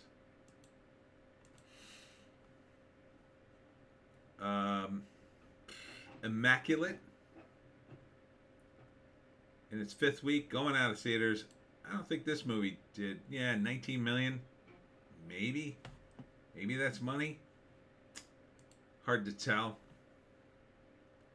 Imaginary. I hate this movie. Evil Toys or something. 35 million. Still made more money than Immaculate. So you got to give it that. Probably made money. Can't go wrong with a horror movie. I cannot stress that enough. La Chimera. It's in its 4th week. 1.9 million. It's got a very old school movie poster. None of these movies, though, really, like, I'm not excited. I don't even care what they're about anymore. I've been talking about them for a few weeks, though. But Housekeeping for Beginners, $264,259. Yeah, not great. And, I mean, it's only in 251 theaters, but One Life, that's the Anthony Hopkins movie. It did decent overseas, though, 32 million. Probably didn't cost a ton of money, but hard to tell. Arcadian, this is a Nick Cage movie. They say the monsters are kind of cool, but you don't even really see them. But I don't know. $790,000. Wow. Did that even cover Nick Cage's trailer? That can't be money. Maybe you make it up on streaming. I don't know. The Beast, in its third week, I forget what this is. $361,000. Some indie movie. And finally, Stress Positions. It's in one theater, made $28,000, and it premieres this week. This is I did see the trailer for this. I don't think I did a thing on it, though. So, it's about, the entire cast is gay or trans, and it's a whole movie about very gay and trans issues in the city. And the one character is watching his cousin, who is, initially he's a model, and he's a young kid. I think he's 19, and he's gay, and all his friends who are also gay or trans want to sleep with him. And then a trans woman like keeps coming over, who's the friend of the guy watching his cousin, and then they start a thing, and the next thing you know, that I think the cousin starts to transition. So like, and it's supposed to be a comedy, and it's like, you watch the trailer and you go, who thinks this is funny? Number one, because it's not funny, because comedy relies a lot on shared experience. And if you don't have the shared experience, you're just going, is this what happens? Like, honestly, it's not like, people are like, well, I can't stand gay people, therefore. It's like, I don't have this experience. I don't know what the etiquette is amongst gay and trans people in this situation. But you're making jokes about it, I guess, and trying to act wacky, and it's not landing. Not landing at all. So, I don't know who it's for. I guess urban LGBTQIA2S plus people. What's that amount to? Not a lot.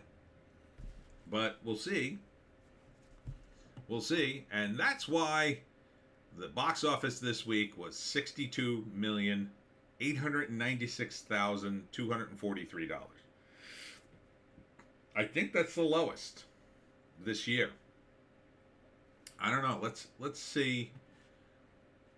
Let's see what happens if I go back to January. I'm just going to go back to January. Now, typically, January is the lowest time of year. So here we are, February.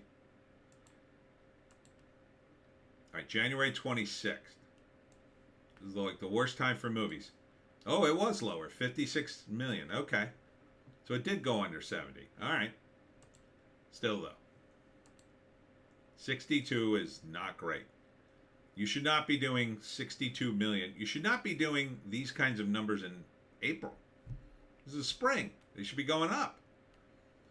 Here's 65 million the week before, January 19th. 100 million. Broke 100 million the second week, although you're getting some of the Christmas spillover. And the first week, 85 mil. So it's mostly due to Wonka. Oh, Mean Girls and the Beekeeper. Still, though, those are lame numbers. I guess they expected Civil War to do something. You know, Civil War was to do gangbusters. I would expect the Ministry of Ungentlemanly Warfare could do well if it was marketed right, but Hollywood's burned itself so bad. Does anybody trust their marketing? That's something you really got to ask yourself. Like, I don't trust anything coming out of Hollywood, but I'm deep in the movies and I watch the trailers and I follow the trades and yada, yada, yada. But eventually, even people who go to see movies got to start getting the message after you've been to a ton of movies and said, you know, I'm not really having a good experience. I'm spending all this money and the movies suck. Eventually, you just go, nah, I don't really think so. The bar's going to keep creeping up higher and higher until you're like, well, there's a couple of actors I like and a couple of directors and a couple of situations, but after that, forget it. I'll find a way to watch it on the internet or watch it on a streamer that I already have. JC, Gentleman Warfare is a weird title. Henry Cavill is not a draw. I don't know. I think he's a bit of a draw. People seem to be excited about his Highlander move. I don't know if that's going to be good, though. I don't think that's... I don't think making a Highlander remake is a good idea. I get why they're doing it, but... Alright, let's check the trades. Civil War secures second win. They really want people to like this movie. They really do. I think it's the same people who watch The Daily Show unironically who are going to see Civil War. And yeah, they still got a lot of people, but I think they're watching it more out of spite. Yes, Civil War. I'm watching it. I'm watching it and I know things. It's apolitical, and the chuds who don't go see it, I need to support it. Yes, the journalists. They're our friends. Let's see. JC, vocal people on YouTube does not equal box office. He was Superman, dude. I mean, he was in one of the MI movies. He's been in stuff. He has a draw. But and Alan Richson's in it. He's coming off a Reacher. Reacher's, well, still got a little cachet. Indie Phantom. The streaming titles, for the most part, are just as good or bad. I am a total pirate like the Pineys now. Arg, matey. Pirate? I don't know what you mean by that. What could pirating movies mean? I have no idea. I just don't have time to watch movies. They're just like, you know, I keep harping on Killers of a Flower Moon because it's 3.5 hours long. I just can't even imagine watching it, even if it was good. You know how much of a wind-up I'd need? How much convincing I'd need to watch that damn movie? Somebody would have to be like, listen, you have to watch it. It's the greatest movie ever made. And I'd finally go, okay. But, you know, I'd be asking a million questions. Is the pacing good? Is at least the pacing good? Oh, it's great. You got to watch it. But it did not happen. JC, they unironically want an actual civil war. Yes. Their predictive programming is getting desperate and sad. I find it very funny that the people who want gun control and don't have guns want a civil war. I always find that very hilarious. Yes, we'll show these chuds. How will we fight them? Oh, well, doesn't the army do that? Oh, well, but it's a civil war. We might have to do it too. Oh, well, I don't have a gun. Oh, I don't have one either. Do you know where to get one? Well, let's go to the store. Well, isn't it run by MAGA chuds? Oh, I think it is. I mean, they're all run by MAGA chuds. Well, I don't know what to do then. Maybe we should call the police. I mean, that's what it would be, right? A bunch of beta males like, you know, and a handful of Antifa guys who are out of their minds. But, you know, There's not enough of them, fortunately. Unfortunately, they're going to do a tremendous amount of damage before they go. They already started doing damage. I mean, it's weird how history repeats, right? So it's like there were a bunch of, you had a bunch of in the '60s during segregation, you had a bunch of racists who became radicalized, and then they became their radicalism eventually led them so far into criminality they just became criminals. The same thing happened with like some of the hippie groups, and over the years, Black Panthers, a few others, like some of them just become criminals because that's where you end up going. You have to get more and more criminal to fight your crazy revolution, and then you're just a straight up criminal one day. But at that point, it's too late. There's nowhere to go. You've been in the life. Once you're in the life of crime, it's very hard to get out because you've already done so many crimes, and then you have to act a certain way to just survive in that world. And once you made a bunch of enemies, well, then, the moment you stop being in that world, you're vulnerable, and then your enemies can come and say, now that you have a nice house, I'm going to burn it down and kill your pets and whatever. I don't want to say much more. We're on YouTube, but horrible things. JC, Superman was the draw, and they all still bombed. Cavill was just the coat rack they hung the Superman suit on. Well, I think the Superman movies were just bad, but I mean, let's see. Let's see what Superman did.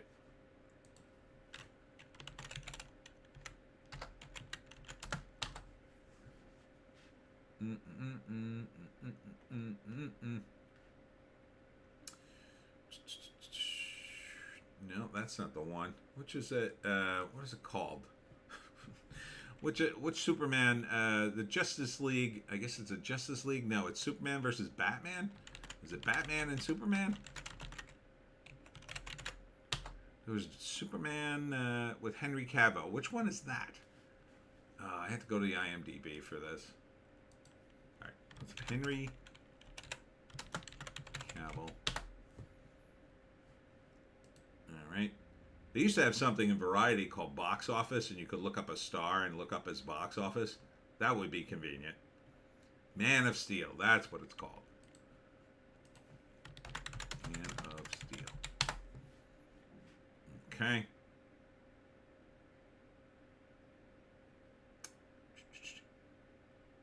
Indie Phantom, they think female and diversity journalists will win the war for them. Yeah, I guess. Okay, that came out in 2013. JC, Man of Steel made money but was mid. Let's see how much. Oh, yeah, 667 million is nothing to sneeze at. Plus 120 million in home market. I mean, you're approaching $1 billion there. Batman Superman made money but was terrible. I mean, right, but we're talking about the draw from. If it made money, there is a draw. The only question is the draw on its way out? And if you're going to say Man of Steel and Superman, or Batman and Superman are terrible, that's also YouTube guys yelling about it. But it still made money. So the sheep will go see Henry Cavill because he was Superman, up to a point. Justice League was so terrible they made 3 different versions and they all bombed. That is true. And then Zack Snyder is now, I've got director's cut of Rebel Moon. It was your movie. You could cut whatever you want. I assume if you were at Netflix, didn't make any sense. I'm gonna have a director's cut. Like, how many? Now you're just doing director's cut on everything. Hi, Joe. You're good. Be good, okay? Be good. Please be good. Let's see. Here was something from this week. The Blair Witch Project cast asked Lionsgate for retroactive residuals and meaningful consultation on future projects. Good luck. I think you guys got bought out, but JC, Superman was the draw in Man of Steel. Cavill was an unknown. Yeah, but again, people went to see him, and now he's known. Is all I'm saying. I mean, I don't think he's a giant draw. He's not like Tom Cruise level draw, but they'll keep putting him in stuff. The guy looks good, so yeah, I don't think the Blair Witch guys are going to get much money. It'd be nice if they did. I mean, I think they kind of deserve a little bit of it. They started it. It's been franchised to death. I don't think anything past the first one's really worth watching myself, but and even the first one's okay. It was a little different at the time. But I wasn't a huge fan of it. It was okay.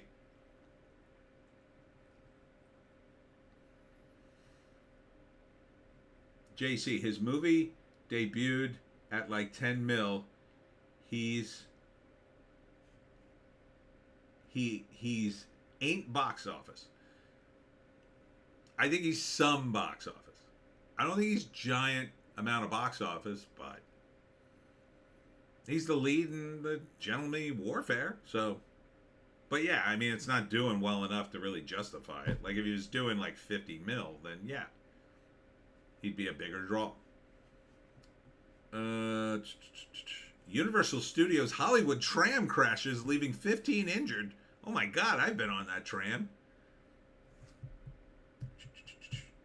JC, the cast signed their rights away for like 2K in 1999. You ain't getting S. Well, it would be a PR victory for Lionsgate if they just threw him a bone and like put him in the movie too. You know, I think they should.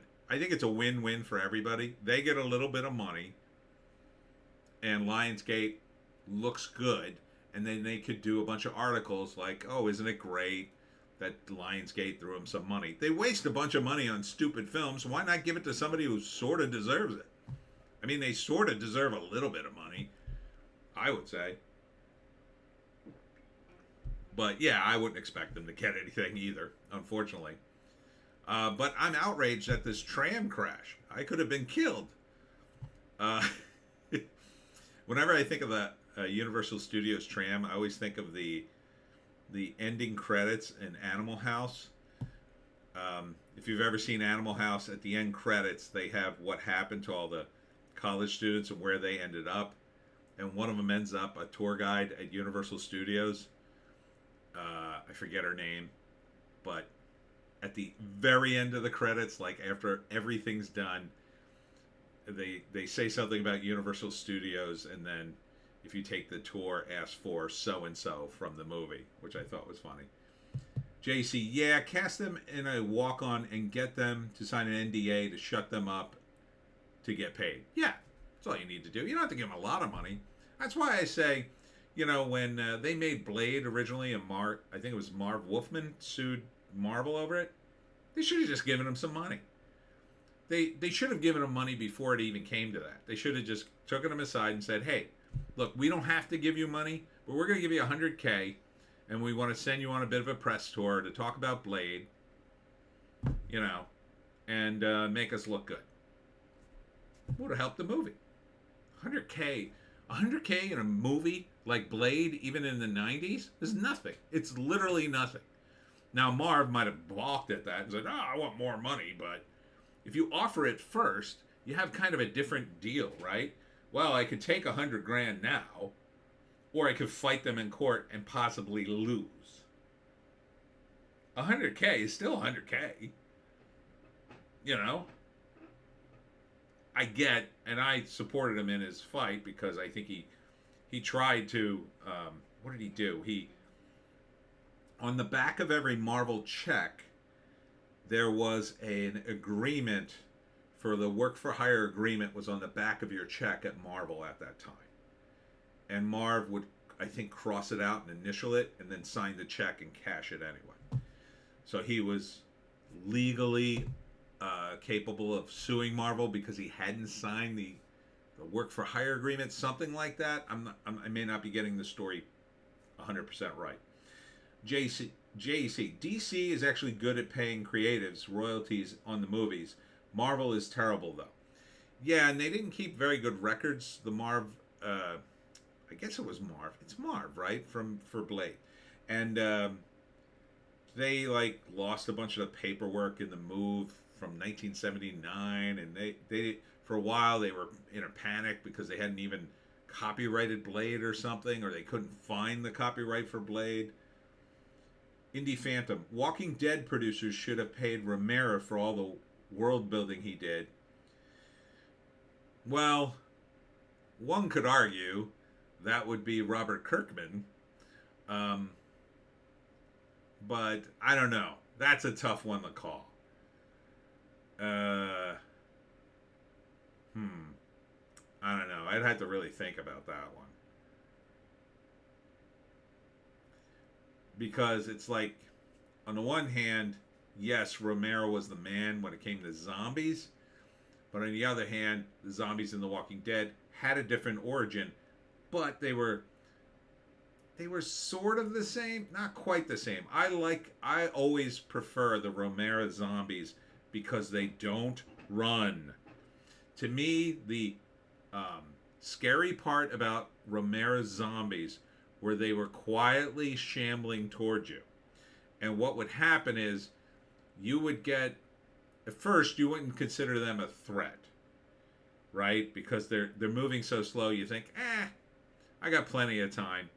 And then you make a mistake, you break your ankle, or you just waste too much time and they get a little too close, you get a little overconfident and they get you. To me, that was more genius than the zombies that run at you. Because that, to me, doesn't make sense. That the zombies would even be able to run at all. But,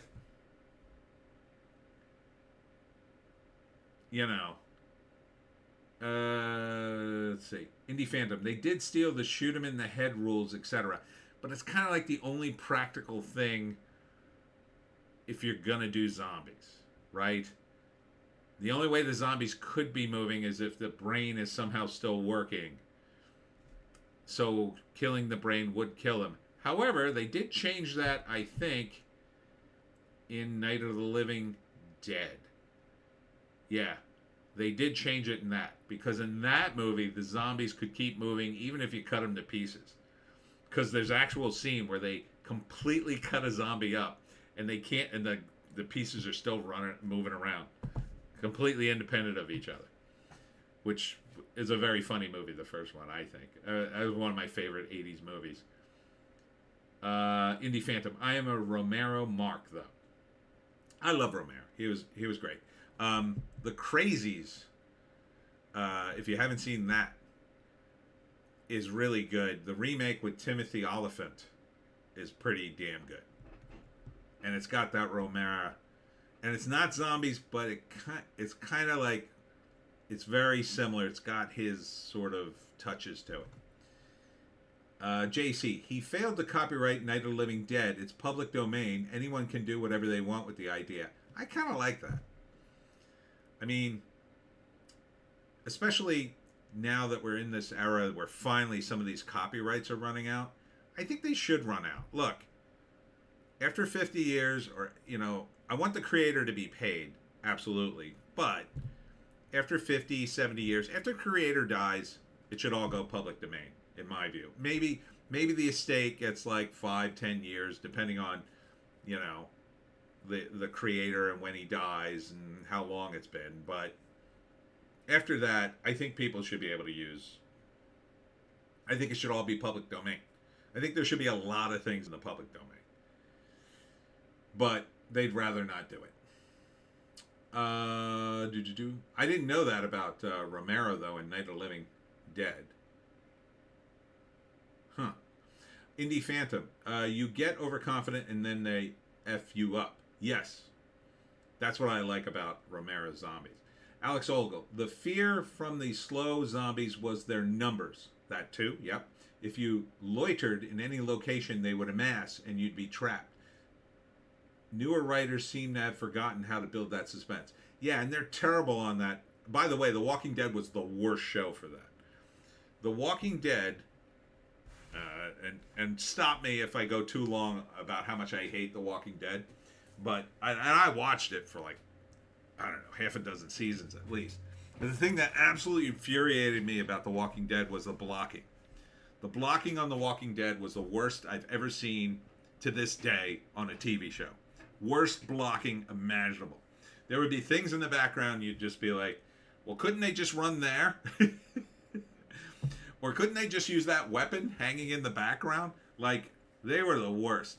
The first death scene with Glenn, I'll say, in the alley in Georgia, where they don't really have a lot of alleys, by the way, was the most ridiculous contrivance I've ever seen. I mean, it was just hands down the worst contrivance, and it was just idiocy all the way around, and it was so stupid. There's an actual scene of the two characters running away from zombies, and they got some time, and in the background of the shot, there's a fire escape covered in furniture. Like, they put a bunch of furniture on the fire escape so the zombies couldn't get, the zombies would have to climb up it.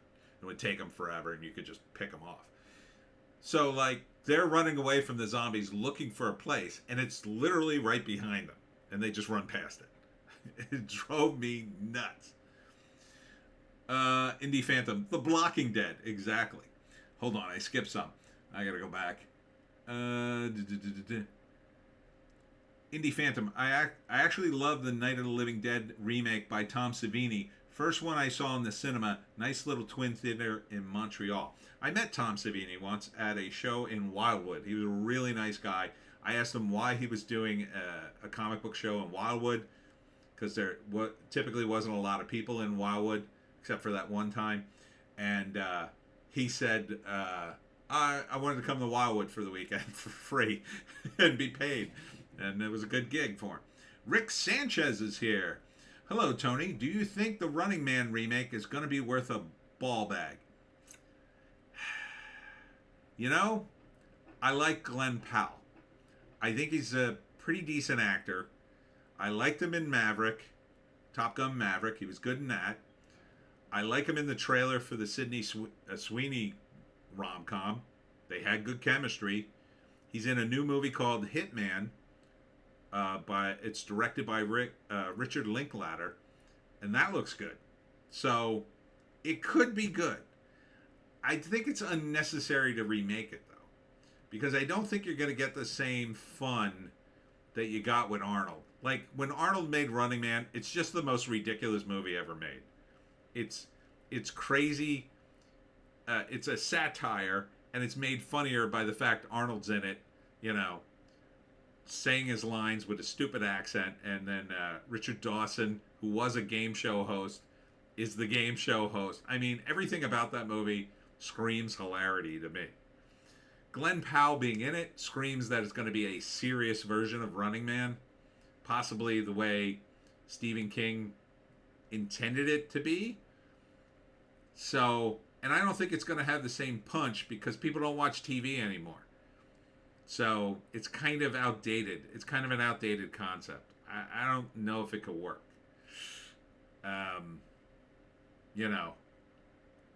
I think it kind of worked as an over-the-top satire with Arnold Schwarzenegger because we laughed at the movie. Me and my friends saw it, and we laughed our asses off at that movie.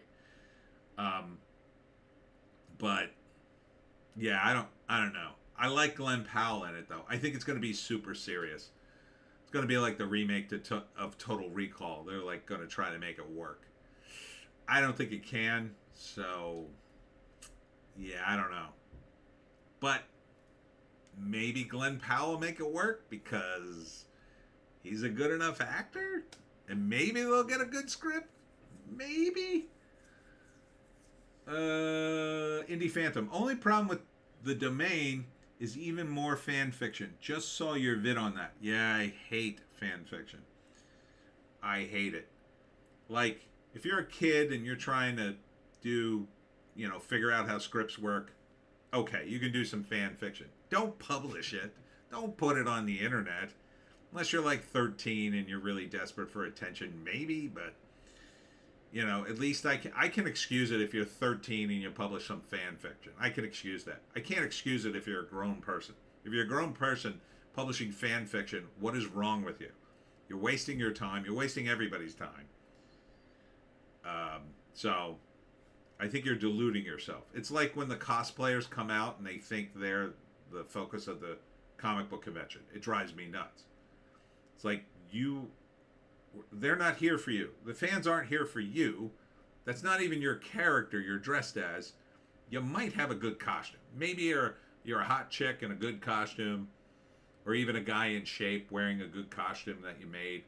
Okay, showing off your stuff. I get it. People are taking your pictures, but don't pretend they're here for you. If it's your original costume, then maybe.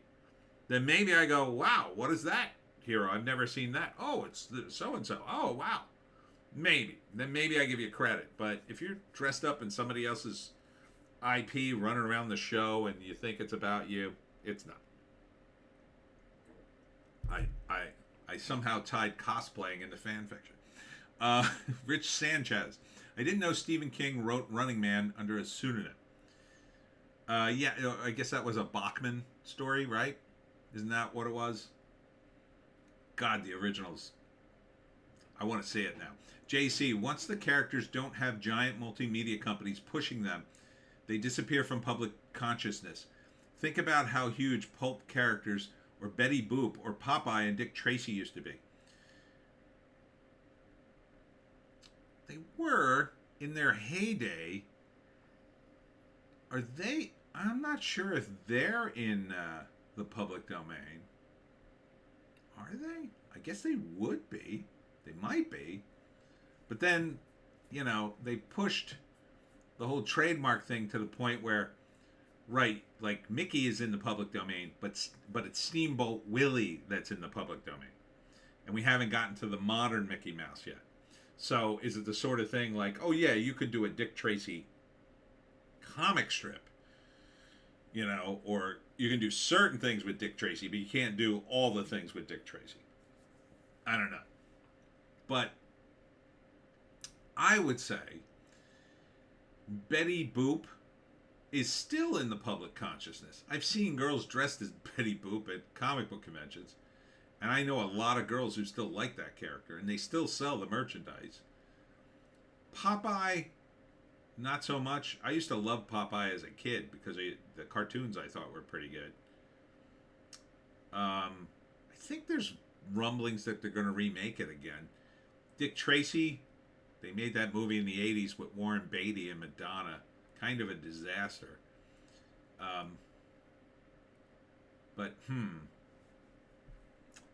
don't know. I think the problem is it's not so much the companies pushing them now, it's that the funnel to find out about things has been limited. So, for instance, I've been trying to get on TV with the Pineys since I started it. And back in the day, in the 90s, when I did the Jersey Devil comic, it was easy for me to get on TV and in newspapers. Like, I could just tell them about the Jersey Devil, and they'd be like, yep, we're going to do a piece on you.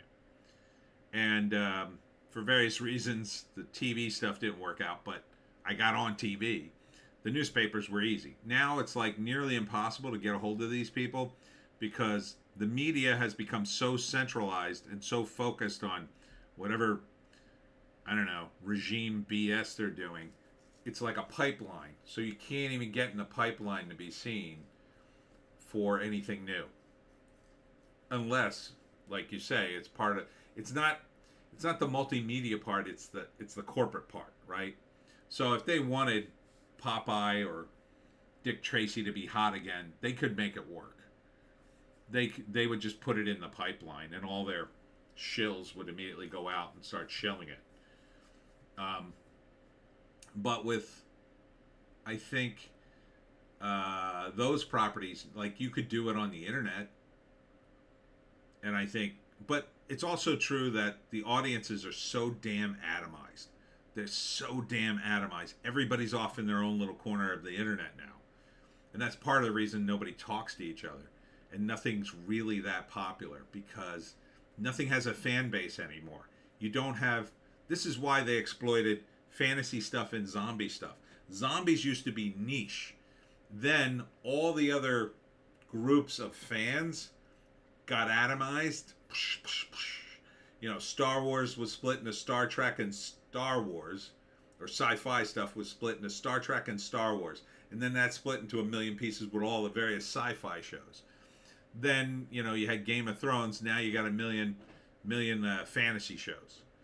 It's all being split to pieces as everybody tries to grab a piece of the pie before the fan bases all die. And excuse me. So that plays a part of it too. So, like, how much of a draw is Dick Tracy, Popeye on their own? You know, the Spirit, I guess, would be an example of what you're talking about, because Will Eisner owned him up until he died. And he, including the TV show they did a Spirit TV show, I forget when. He still owned it. I don't know how he managed that deal, but they made a TV show pilot with the Spirit, and he owned it. And they couldn't show it without his permission, which is why you've never seen it, apparently, because they would have to pay him. So that's part of the problem too. Like, if you want to be on TV and you want to be in syndication, you got to cut a deal.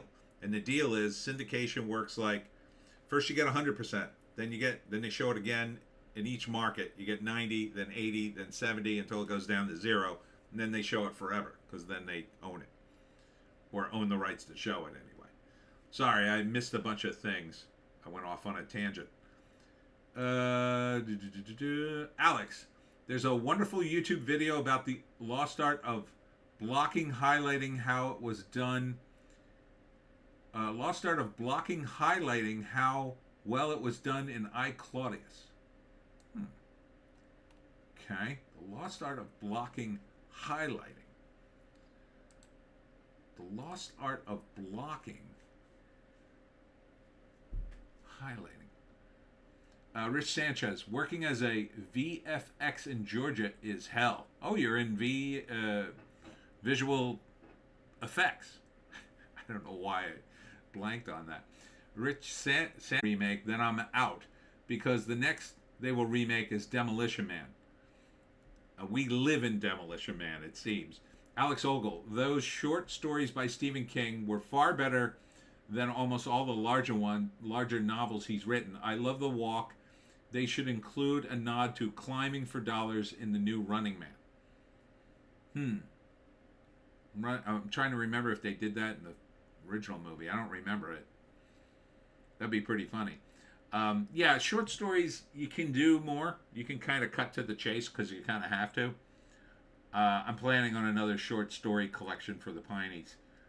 Alex Ogle, I still can't believe that there's a stein of iced tea and not beer. Yes, because I like to go the other way. I don't want to fall asleep. I want to be wound up by the end of this thing.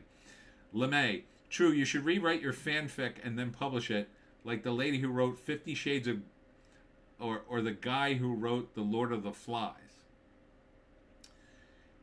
Yeah, like if you can change it, that's a different deal. Like, if you write fantasy and it's Lord of the Rings fantasy and you like it, and then you go back and you take out all, take out Bilbo and, Gandalf and change all the names and change it enough, then it's fine. But I wouldn't go down that path. I mean, when I was a kid, I did my fanfic because I didn't know what a screenplay was, and I was struggling to write one, but I was writing a prose version of it. I was writing page after page. It was ridiculous. And my character that I wrote fanfic for, Herbie the Love Bug. I loved Herbie. And I just thought I had a good idea for a pitch, so I wrote a story with Herbie. JEC. A lot of pulp characters are public domain. The comic strip version of Popeye is in the public domain. A lot of those old Fletcher Studio cartoons are in the public domain. Yeah, and I think Zorro's in the public domain. You got to be careful, though. But yeah, I would totally use them. Rich Sanchez. What was Steve Martin's best film? Can't say Three Amigos. boy. You know what? I have to do this right. I have to look at all the list. But I'm leaning towards The Jerk. I think probably The Jerk. But I may be forgetting something.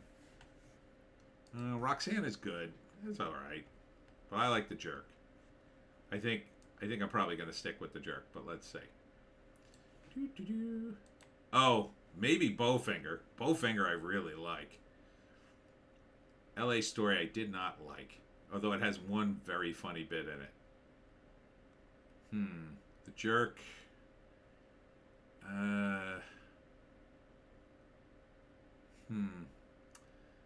Dead Men Don't Wear Plaid is fun.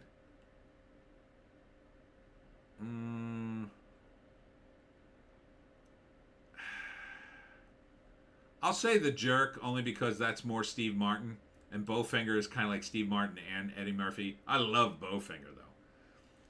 The Jerk. Yeah, I'm gonna go with The Jerk. JC, I think somebody probably owns Betty Boop, mostly just to make merch with her on it.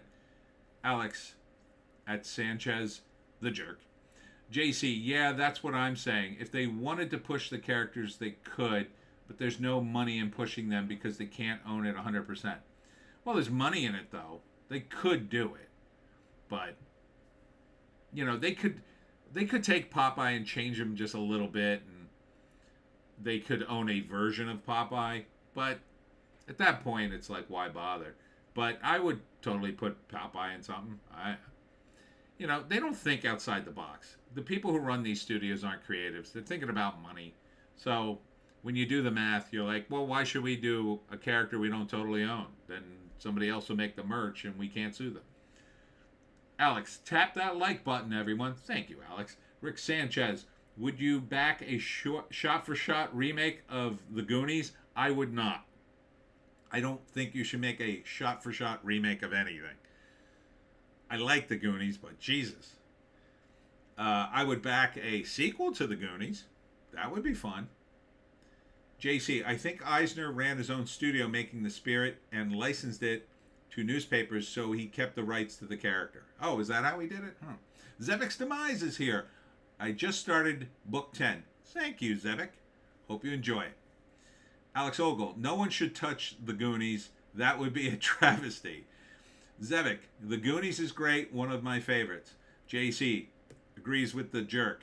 Zevik's Demise, The Jerks. Oh, Rick Sanchez, Plane, Trains, and Automobiles. That is a good one. Oh, yeah. Oh, man. But again, that's sort of Steve Martin and John Candy's movie. So I'm going to stick with The Jerk. JC, the story Zorro debuted is in the public domain, but the movie version isn't, or something, I think.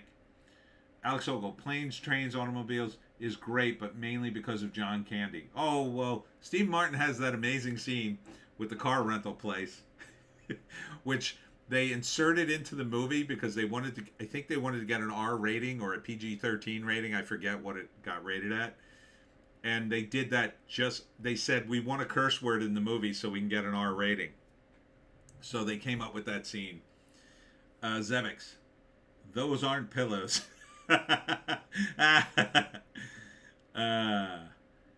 Rick, Planes, Trains, Automobiles is my favorite Steve Martin film. I'll tell you what it isn't.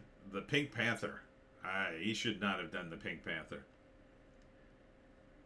Rick Sanchez, Uncle Buck. He's not in that.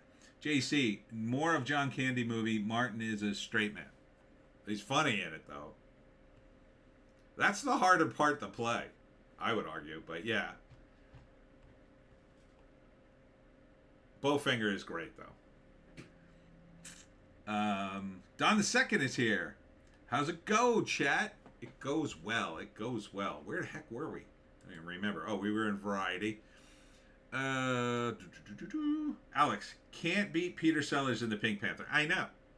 You're going to beat Peter Sellers. Man, you got to. I tell you, the one guy who maybe 10 years ago I would say could maybe do justice to the Pink Panther, and this may be controversial, but I'm going to say it. Sacha Baron Cohen. Before he I don't know. He's starting to become woke. But man, that guy is talented. If he announced he was redoing the Pink Panther, I'd give it a shot.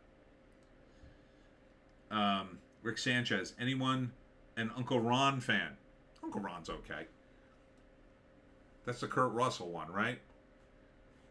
Kurt Russell, I mean, he's great in everything.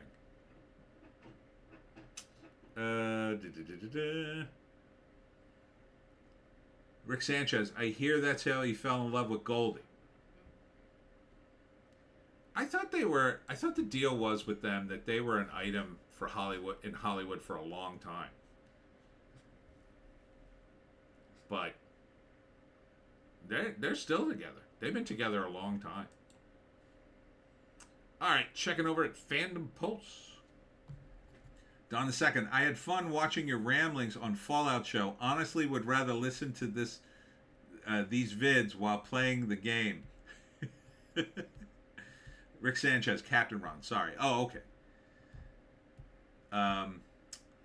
Yeah, I knew that's who you meant. Thanks, Don the Second. I love Fallout. I love the Fallout game. Obviously, I don't play Fallout 76, but the rest of it, it's so good. God, the last one, the Fallout 4 with the add-ons. Oh my God, it was so much fun. I loved playing that. So I have many things to say about the Fallout show. JC, didn't the meet on the set of the movie on the cruise ship? I guess they did. I didn't hear that story, but Kurt Russell's been in movies so long, though. And her. Alex Ogle has got a movie pitch. Sequel to The Goonies. Plot, Sydney Sweeney in a bikini running down the beach in slow motion to find a pirate ship. I love it. Greenlight it. Let's get some dailies.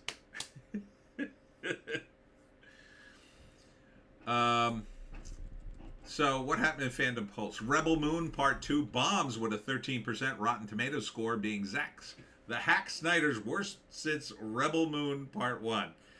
Man, they're brutalizing Zack Snyder. But, you know, who knows what the money situation is? It's on Netflix. Is it even making money?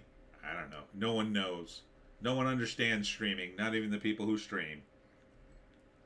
So, yeah, again, Zack Snyder could have made Fallout because it looks amazing. Even the fight scene in episode 8 is friggin' awesome. Looks like something out of Fallout. People getting blown up and murdered left and right. It's awesome. But the story, awful, in my view. Catalyst Game Labs covers up employees threatening violence to Battletech players over identity politics. Oof. I'll tell you, the most pathetic thing of all the woke things that the woke have done is not the assault on comics, not the assault on video games, or those are all very pathetic.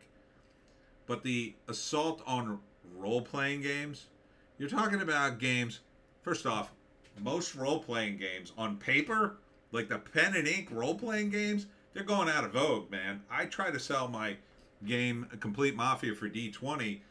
Most people just don't play pen and paper games anymore. There's a lot of work in pen and paper games. I love them, but good luck finding a group, and then good luck finding a guy who could spend half his days just making up scenarios for his friends to come over to his house and, run scenarios. I did back then. I spent half my life doing it, basically. But I'm a writer, and I love doing it. It's hard to find a guy that can do that and do it halfway decently. But the fact that the woke can't even leave that alone in the corner to, eventually die off most of the way on its own, it's just pathetic. That you had to infiltrate Battletech and Warhammer 40K now, it's pathetic. You people are pathetic losers. And, you always were, but that's particularly irksome to me. So what I suggest for all the BattleTech players and for Warhammer 40k players is make your own version of the game, change the names of everything, change the logos, make it basically the same milieu, and you'll be fine. You can go play your game. And then exclude the woke idiots who attempt to infiltrate it. The problem is once you start making money, and then, everybody comes knocking on your door and everybody wants in. Just, they didn't need to do that, and now they've ruined their business, I think. It's just a matter of time before Warhammer's just done. It's just a matter of time before somebody figures out, oh, we're the new Warhammer. We're the Warhammer that are based, and now we have a rival game, and they'll suck up all the players. Rick Sanchez, Henry Cavill plays Wolverine in the new Deadpool. What I think of that? What I think of that is, I'm not sure it's actually happening, but if it does, they may be teeing him up to replace Hugh Jackman in the relaunch. I mean, there's a couple of rumors about him. It might be Wolverine. He might be Cyclops. One rumor was that he was Doctor Doom, which I thought was kind of cool. He'd be a cool Doctor Doom because Doctor Doom is supposed to be super handsome, except for a tiny little scar. But, I don't really care. I mean, like, Deadpool and Wolverine might be okay. I'm going to wait for the nerds to weigh in. And if they don't trash the movie, I might see it. I might, Rabbit. I might. But, I don't know. Could go either way. This could be the moment where Ryan Reynolds says, give me a giant pile of money and I'll push your ESG. Or it could be the moment where they say, Ryan, if you want to do this movie, you're going to have to push our ESG. You don't have to push it a lot, just a tiny bit. And then he gets on the set and it's a whole bunch. Who knows? Oh, you already signed the contract, Ryan. You're going to have to do it if you want your money. It's happened to so many people. I don't know. It may very well happen to Henry. But we'll see. We'll see. Indie Phantom. Somehow D&D went crazy woke. Yes, it did. I should buy up some of the original player guides, which are probably going to be going for big money on eBay. They always sort of have. I think Radcliffe, Rick Sanchez, I think Radcliffe could pull off a Wolverine. That was a rumor too. I don't know. I've kind of soured on him. He won't shut up about J.K. Rowling. JC, Deadpool 2 was pretty woke? Because of who? Because of the kid? I guess you could make that argument. It was still fun, though. Trying to remember it now. I mean, Brad Pitt in a flash frame, the normal guy getting the job and getting killed. I mean, there was just so many great bits in that movie. I was willing to overlook whatever shades of woke were in it for a good laugh. I don't know. I mean, I don't remember enough about it really to comment. I like the ending with the time travel belt or whatever the hell it was. That was fun. I mean, Reynolds was doing a good send-up. So, Alex Ogle, I hope they don't plan on doing anything with Thunderbirds. A small company came up with Nebula 75 during lockdown, which was a lot of fun. I don't know if enough people even remember Thunderbirds that they would do anything with it, but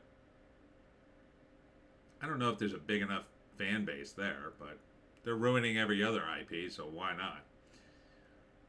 Why won't DC Comics finally release the controversial lost issue of Swamp Thing 88? I thought they were going to release it. I thought there was an announcement about that.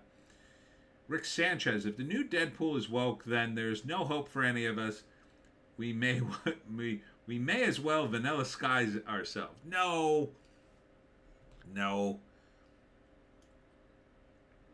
Look, if the new movie's woke, just don't go see it. I have my handful of nerd commentators. I'll see what they have to say. They're gonna go see it. If it's woke, F them. If it's no good, I won't go see it. I want it to be good, and I don't want it to be woke. Like, if it's a little bit woke, but it's a good movie and it's funny, maybe. If it's a lot woke and it is about 50-50 chance it's lame. It was shot during the strike and got interrupted, so that may hurt it.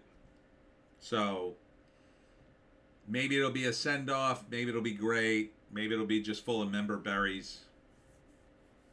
So I say, just don't give them your money if you can help it.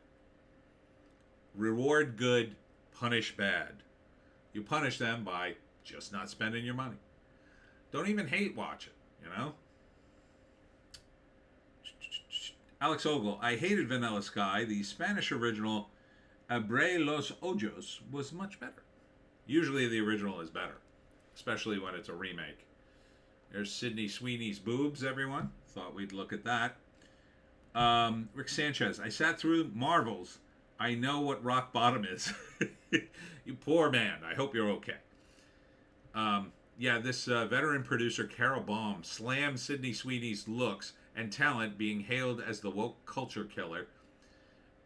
I don't think that's necessarily true, but I think it's weird a veteran producer would slam the hottest A-lister out right now, but I guess she doesn't want to work anymore in Hollywood. Figured, okay, I'll stop working. Razor Fist announced a new Ghosts of the Badlands retail edition through Arkhaven. So if you haven't seen Ghosts of the Badlands, it's coming out to a comic book store near you. What was the other thing this week?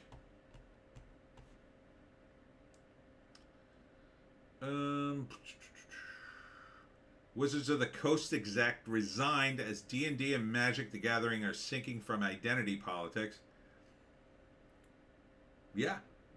So that's a good sign, because either they'll revamp the company or they'll double down and continue the sink. Again, I don't need to buy book 1 to play D&D. I have like first, second, and third edition, and all that stuff's online. You can download it. Back in the day, I heard friends of mine would pirate D&D supplements and gaming supplements. One of us would buy the game and then take it to a photocopier and photocopy the rules for everybody else. So I have a copy of the original Gamma World, but it's a big stack of Xerox pages that my dad Xeroxed at work. And it was an awesome game. I love the original Gamma World. So, let these guys spiral down into nothing. I don't care. Either give us a base D&D again, or go F yourselves. That's the attitude you need. Simple as. And if you can't find a good game to play, there's plenty online. Guys are developing. I have my own gaming system for Complete Mafia. Besides the D20 version, I have a live-action role-playing version where I created a system of combat using a deck of cards. Zivic's Demise. Don't have time these days to play RPGs. Yeah, me neither. Me neither. You need a group of friends. You need to be 14 is what you need to be. You need to be in high school with nothing to do. Homework's boring, and you finish it in like 40 minutes anyway, and then you've got the rest of the day and the rest of your weekend. That's when you play D&D. Zevic's Demise. Pineys RPG? I could write that in a hot minute. Probably will one day. Not right now, but probably. I definitely have a video game in mind. I definitely, 100% I have a video game in mind. Open sandbox in Abe's hat. It would be awesome. It would be awesome, but I cannot code to save my life. And of course, this fan site attacked Warhammer 40k fans as bigots for disliking Games Workshop changes to lore. That was the big story this week. They allowed women into Warhammer 40k. And the Space Marines, there are no women, and now suddenly there are women. So, Zivic's demise. Piney's game would be fun. It would be fun. It would be very fun. I'm not sure what system I would use with the Pineys. I guess I could use the same system I have for the Complete Mafia. Oh man, what time is it? Okay, I have to go to the bathroom. I've drank too much iced tea. So, talk amongst yourselves. And here, Joan, entertain everybody. I just got to go to the bathroom. Be right back.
Ah, okay, that's much better.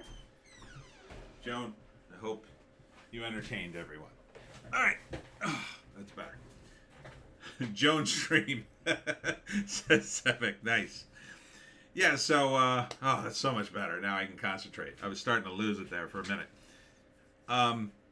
Yeah, so once these guys start attacking their own fans, it's over. They've been infiltrated by communists, I assume, Marxist, who have decided, oh, we're gonna get some ESG or whatever.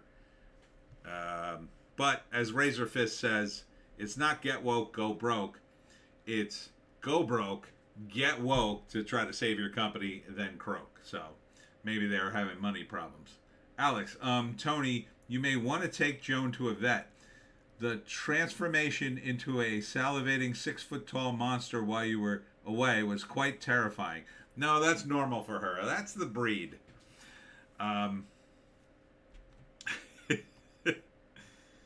What else happened this week? There's some new thing going on at Marvel with the Spider Goblin. I don't know. Peter Parker took the Goblin serum, I guess. Don't care. See, like, who cares? They're like, you know. Former Batman artist David Williams calls for a boycott of DC Comics because of Tom King's blasphemous Wonder Woman. This was Wonder Woman number 8. So the deal is, some fans think she's being blasphemous in the issue. I forget why. I didn't read it. Like, to which I respond, don't read it. Like, don't read it. Don't give them any air. Like, he did it on purpose to purposely piss you off. Like, back in the day, DC Comics would accidentally piss people off, you know, and then they would go, oh, God, we'll change it. Sorry. So just don't buy it. Just let their sales sink into the toilet. Once their sales are in the toilet, they will have a choice. Do we keep wasting this money or not? Now, with Marvel, there seems to be more evidence every day that they don't need to sell comic book one. And they aren't. Most of the guys I know who run comic book stores tell me all the time they sell very few, if any, new comic. Mostly to people who haven't read comics in years, or kids who, I don't even know if they read them. Maybe they do, sort of half-assed, like little kids. And the regular readers are all gone. They're all buying the old stuff, or they're out of comics. Go to a comic book convention if you don't believe me. They don't talk about this. They don't even talk about the controversies anymore. This would have been big news, I don't know, 20 years ago.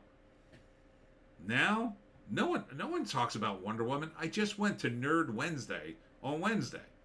They didn't talk about comics at all. There wasn't a single comic book in the room other than mine. People aren't reading comics. They're just not reading them. There's a handful of people left.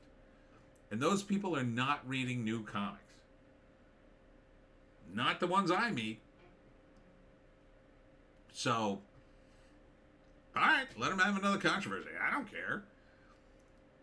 They'll be banging their head against the wall, wondering why they're not selling until they break.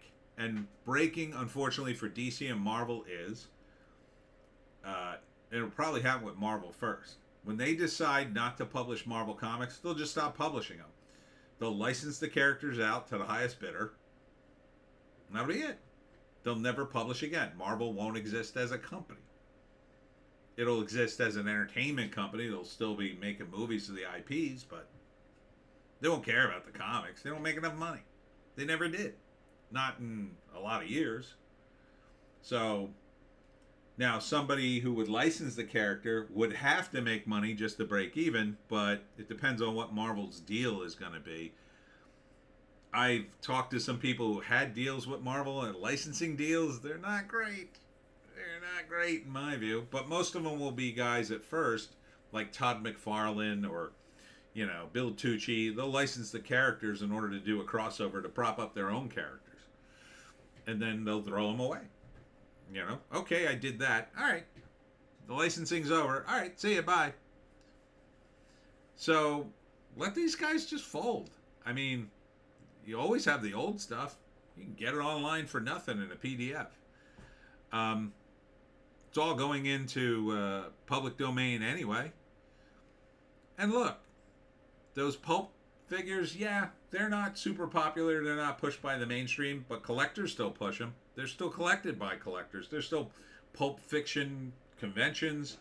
Guys like Razor Fist who absolutely love the Shadow. Oh, God, he talks about the Shadow all the time. So, these characters will probably end up in the same boat.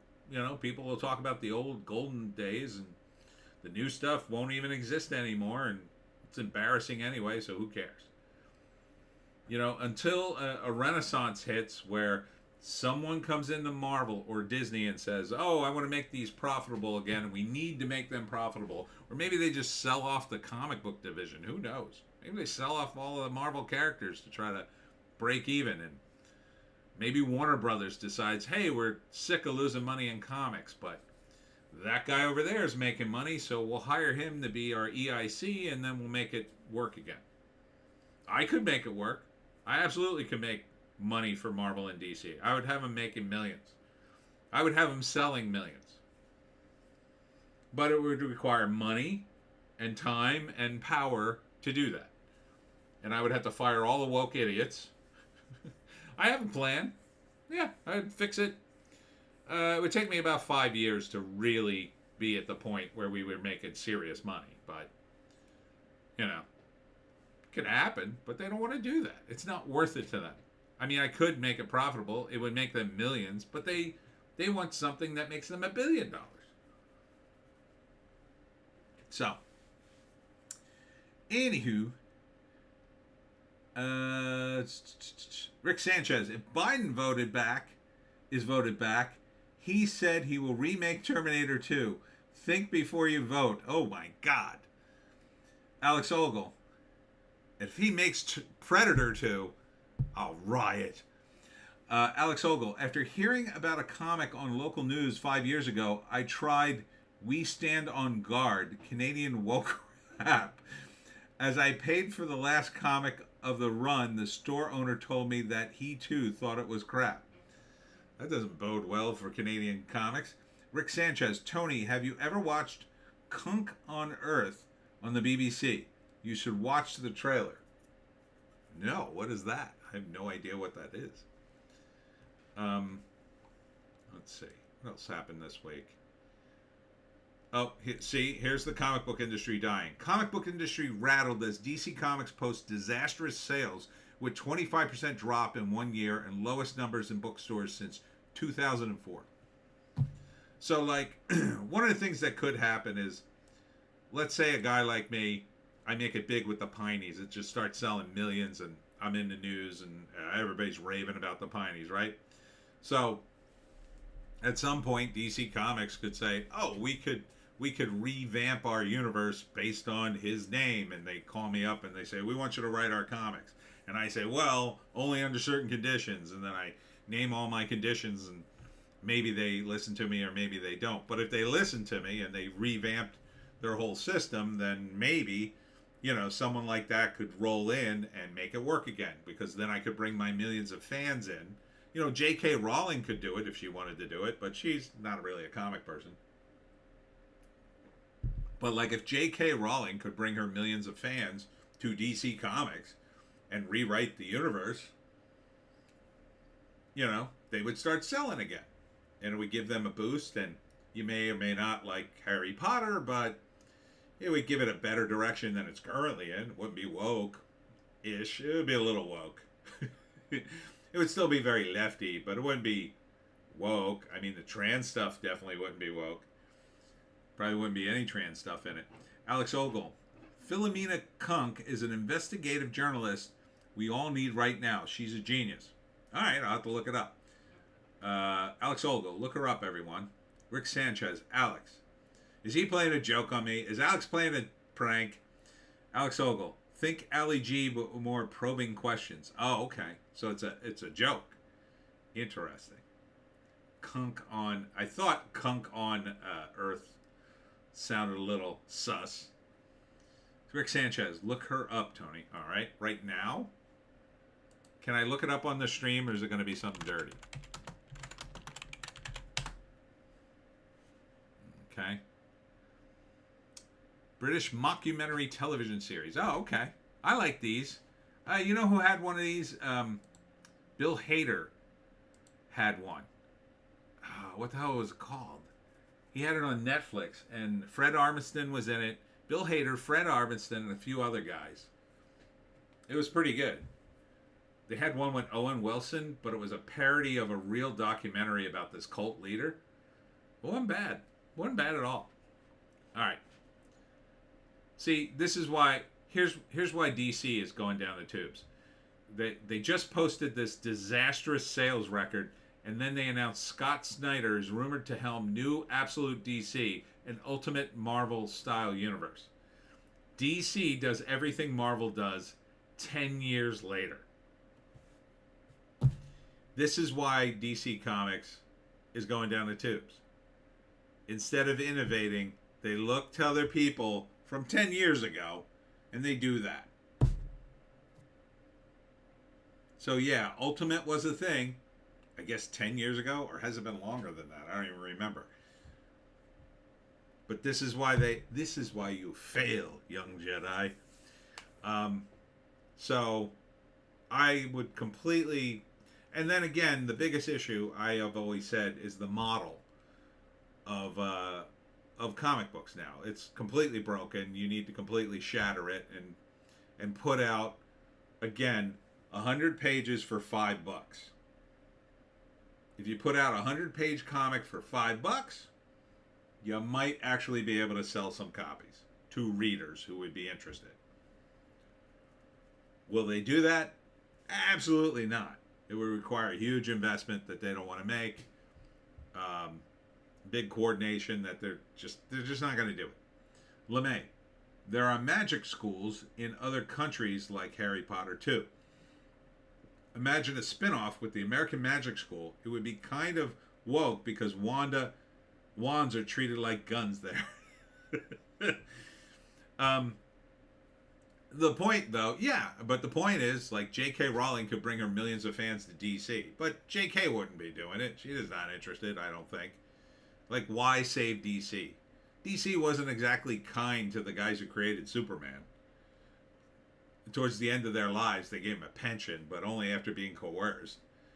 So, let them die. Let somebody else come along and create some superheroes, I say.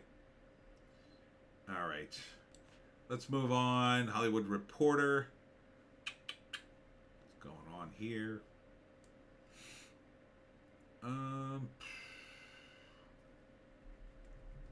Zendaya on what Serena Williams told her after watching Challenger's performance.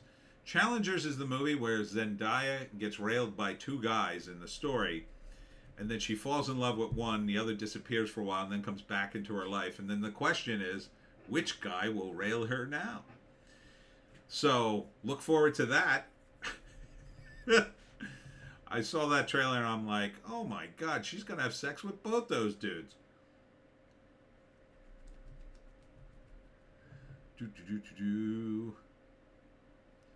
They made Bluey gay, I hear. I don't follow Bluey, so I don't know. Rick Sanchez watched The Sting for Kunk on Earth. Alright, I will.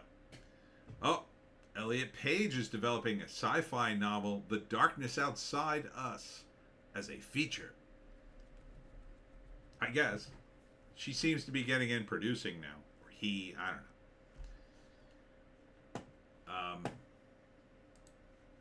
Over at Bounding in the Comics,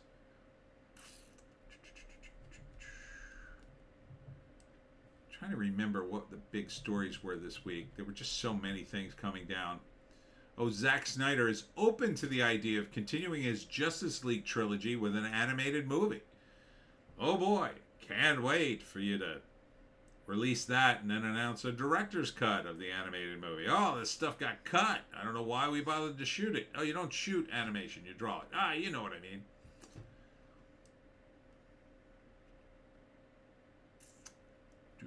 Oh, this was sad.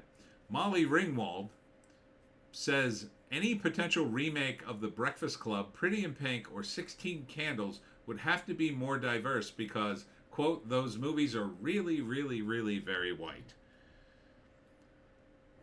I don't know which part of that is more racist than the next. Like, is it racist that she thought only white people do what she shot in the movies, or that the implication is that other people of other races don't do what generally was considered pretty universal movies about teenagers back in the day? It's just so weird. So weird to see Molly Ringwald now throw her hat into the woke ring. Like, she wasn't even in movies or things. Now she has to do this, I guess. I guess her publicist said, oh, you have to do this. You have to do this. If you want to continue being in movies and stuff, you're going to have to say woke crap all the time. I guess.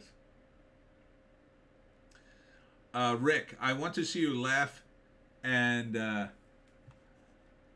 get the humor. I can't play it on YouTube. They'll flag me. They'll flag me in a live stream. Alex Ogle, Molly Ringwald, proving that actors are not the sharpest knives in the drawer. Well, it may be a cynical ploy to make a lot of money, but Michael Douglas announced he will not return, or implies he will not return, for a potential Ant-Man 4. I don't think I'm going to show up. That's a funny headline. Like they're going to shoot an Ant-Man 4 at this point. There's another movie that bombed. There's another teaser to Ant-Man, or not Ant-Man, Deadpool and Wolverine. So, there's that. Let's see what that looks like. I can't watch the teaser, but I want to see the poster. That's the poster. It's getting gayer and gayer every time they release one of these, isn't it?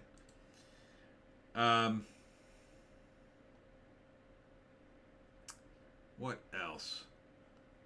I don't care about John Bon Jovi. Oh, Keanu Reeves is now part of the Sonic the Hedgehog universe, which I think is a smart move on his part, because he brings a lot of fans to the table, and Sonic's already solid as F. So good on him. Good on the producers for kicking it up a notch too. You could have easily coasted on those laurels. Nicely done. Oh, okay. Here's more evidence that awards mean nothing. The Rock and Roll Hall of Fame. It's probably the most worthless institution ever created, short of the Comedy Awards and the Mark Twain Awards, which are basically comedy awards. Inductees include Cher, A Tribe Called Quest, Ozzy Osbourne, Mary J. Blige, and more. The Rock and Roll Hall of Fame. Cher, rock and roll, maybe you could argue a couple of songs. A Tribe Called Quest, definitely not rock and roll. Ozzy Osbourne, rock and roll. Mary J. Blige? I don't know any rock and roll songs that she made. Certainly not what she's known for.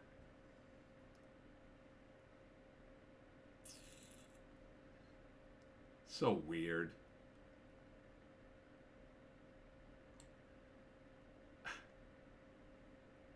John Mulvaney. I don't know how this guy even keeps getting work.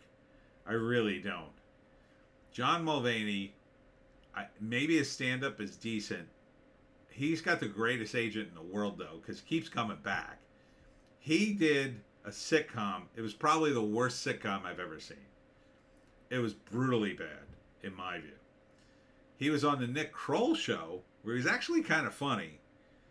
He was in that bit, Too Much Tuna, which I think is kind of funny. But other than that, they keep putting him in stuff. I don't know why. I don't know why they keep. He just must have an amazing agent. Some people just have an amazing agent. Over at Bleeding Fool, Alex, if they're going to reward A Tribe Called Quest, then they could at least tip their hats to the disposable heroes of hip-hop-racy. I don't know those guys. Quentin Tarantino scraps his would-be final film, The Movie Critic. It was going to star Brad Pitt, apparently. So, I don't know. He's playing games with this. I don't know why you would announce it's your last film. Does that really make people want to go see it? I guess. Maybe a little. Joe Manganiello to produce and star in zombie thriller Mountain Man. There you go. This is a new zombie movie.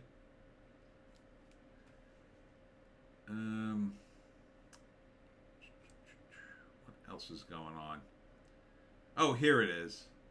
Alan Ritchson, star of Reacher, and his wackiness this week. So, he initially said something like, oh, here it is. Cops get away with murder all the time. This was at a podcast or something. Cops get away with murder all the time, and that fact we can't really hold them accountable for their improprieties is disturbing to me. It's a bit extreme, dude. Alex Ogle, Tarantino had some very interesting takes on films, but he's become far too boring far too quickly. I don't know. He's like, Tarantino, he copies things from the 70s he didn't need to copy. Like, some of the stuff he copies from 70s films were just pragmatic uses because it was a low-budget feature at the time. So he makes The Hateful Eight, which I can't stand. I hate that movie because he shoots it in 70 millimeter and then won't go outside. Like, it doesn't make any sense. He obviously had the budget to do whatever he wanted, and then he shoots this thing like almost entirely inside. Just because, oh, it's 70 millimeter and it should be seen on this giant screen and blah, blah, blah. And I'm just like, yeah, but dude, you're shooting it in 70 millimeters. Shoot a couple of vistas outside. Have one scene that takes place outside the damn cabin, please. But I don't know. I don't know what he's doing now. He's like too geeky in movies. You know, another example to me is Inglourious Bastards, which is another movie like I wanted to really like, but I hate it because it spends like a third of the movie on this love story between the girl who escapes and some dude at a cinema. And it's like, again, that would have been in a 70s movie because they wouldn't have the budget to actually show the Inglourious Bastards roaming around Germany, killing bad guys from Germany. But he had the budget to do that and it would have been glorious. That's what I was sort of looking forward to the Henry Cavill movie, the Ministry of Ungentlemanly Warfare. Like, I wanted to see that in Inglourious Bastards. I wanted to see dudes roaming around Germany, secretly killing the bad guys from Germany. Instead, you get a little bit of that, and then you get this love story that I did not care about one iota. It's bizarre. So, I don't know what he's doing. I wish people would have fun making movies again. He just doesn't seem to even be having fun. Alex Ogle. Stanley Kubrick used lenses from NASA to shoot Barry Lyndon to capture real candle lighting. Tarantino could never be that skillful. He's got to play to his strengths. And his strengths are creating these outrageous scenes. You know? And not just... He seems to be caught in this, I have to top myself. I have to do something crazy. And, you know, these alternate histories that he creates. It kind of works with the Once Upon a Time in Hollywood a little bit. I think it's more so that Brad Pitt gives an amazing performance, and it's sort of like Hollywood's revenge against Charles Manson and the Manson family, but he should just have fun. He should really just make a fun movie that he would want to see. I think he's overthinking everything, quite frankly. But getting back to giant Alan Ritchson, it's a weird statement. Like, I have a lot of criticisms about cops. I think they have too much power. I think they need to... the problem is we've put so much on cops to fix, and they can't possibly fix it all, and they end up selectively enforcing the law, partly because they're steered that way, but partly because it's just impractical to enforce every law we have. So they should eliminate a bunch of laws on the books so they can enforce the important laws, and that's it. And they actually be halfway decent at doing so. So, Ritchson, I think, goes way too far. I don't know why he would proclaim this, but especially since he does Reacher, which is a show that tends to appeal to a male audience, and most of the cops are males.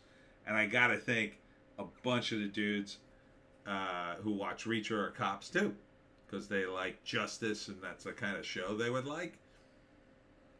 But now it's like kind of pissed off a lot of your audience by being so blatantly anti-cop. The actor had previously criticized Christians supporting Trump, of course. So it was like all this stuff came out in a week, it seemed. Just seemed to be piled on. And then the FOP responded, and then he doubled down, and it's like, dude, what are you doing to yourself? It's like, I'm a liberal, you have to hear me, I'm a liberal. Okay, dude, we don't want to hear it. Keep your stupid opinions to yourself, you're just an actor. Alex, regarding this Reacher bloke, see my earlier comment about Molly Ringwald. Yes.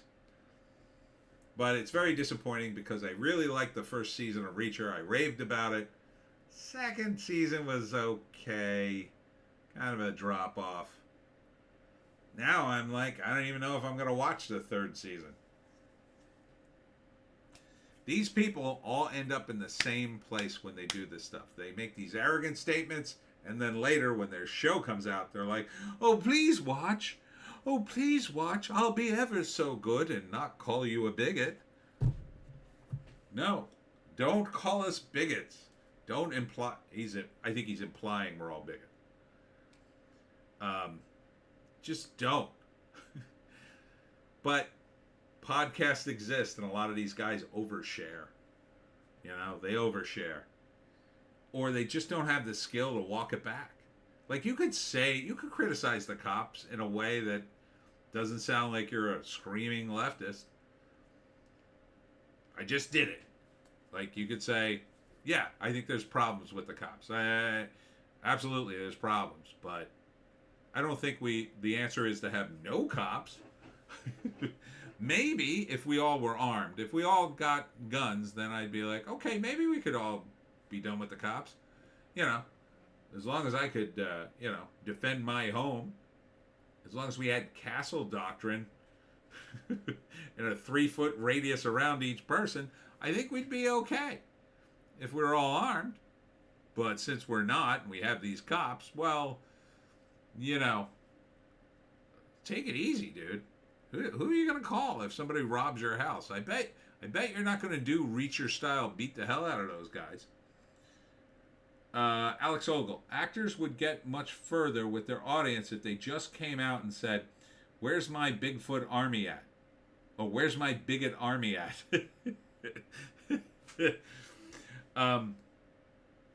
I think they just got to be like Chris Pratt. Everybody loves Chris Pratt, except people who are really leftist. Those people hate him because they secretly, they see that he won't break and talk about his politics because they suspect they're not very, very left wing at all.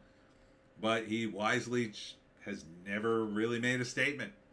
He says some religious things, and that's about it. And those are very mild too. That's the smart way to go, regardless of your politics. If you're an actor, you should shut your damn mouth, especially about politics, especially about Trump. But these people can't help themselves. So, and it's also the hot trend in Hollywood still, amongst actors, amongst, managers and agents and producers and studio people. They still think this is hot all this time. Some of them know it's dying, but some of them are convinced, no, we have to keep doing this. No, I'm only going to hire people who are anti-Trump. I only hire anti-Trump people. They're literally like that. I mean, look at the Disney Zoom calls. These people are nuts, in my view. So, I say it's better to just quiet if you're an actor. Or, if you're going to mix it up, know what the hell you're talking about. And do it right. But, oh well. Moving on to the wrap. More on Civil War. Bill Maher got in some trouble this week. I thought I saw a headline with him. He had an amazing monologue this week about Quiet on the Set, which is the documentary about the Nickelodeon days with Dan Snyder and a few other guys who had, let's say, legal problems with children. And he pretty much nailed it. Like, once in a while, my ex-boss effing nails it with one of his monologues. It drives me crazy. He still suffers from TDS, but at least on that, spot on. If you get a chance, it's actually on his Twitter feed, Bill Maher's. It's a really good monologue on Quiet on the Set and how certain people and children in Hollywood are a little too prevalent and nothing seems to be done. So, check that out if you get a chance. I've read nothing off of the Wrap because there's nothing there. Oh, this was a story I missed. Blade stripped down to Mahershala Ali's Killing Vampires is the rumor. So initially they were going to push Blade on us with Blade's daughter because they added that in the comic because of course they have to get rid of Blade because he's a male. And now the rumor is they stripped out that character and it's just going to be Blade. Now I still say bring back Wesley Snipes because I think he still could do it. But if you're going to remake Blade, make it about Blade. Just a thought. Make it about Blade. And Blade kills vampires. Maybe have him kill vampires. Like in the other hit movies that you made about Blade.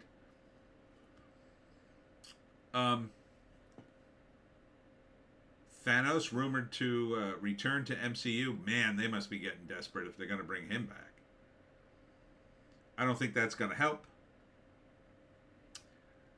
Captain America 4 merch shows off Red Hulk.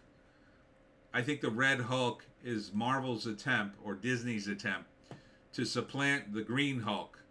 Because my understanding is they don't totally own the movie rights to the Green Hulk. But they do own the movie rights to the Red Hulk. And you can see him here in these keychains. So he's played by Harrison Ford, and he's going to be in the new movie. I think it's going to be a dumpster fire, but we'll see. You'll be happy to note X-Men 97 ratings fail to beat Ms. Marvel's ratings. So a hit cartoon from the 90s brought back. The new episodes, the ratings, didn't beat Ms. Marvel. I believe the lowest rated show up until that point on Disney Plus, or at least the lowest Marvel related show. Yeah, that's pretty bad. I wonder what they think about announcing that one of the characters is non-binary now. I wonder what they think about giving Rogue a completely flat ass now, instead of giving her sexy curves. I wonder what they think about making all the female characters the bosses. I wonder. They're so stunning and brave, though. The Fantastic Four, rumor is, they are going to have the Silver Surfer in it.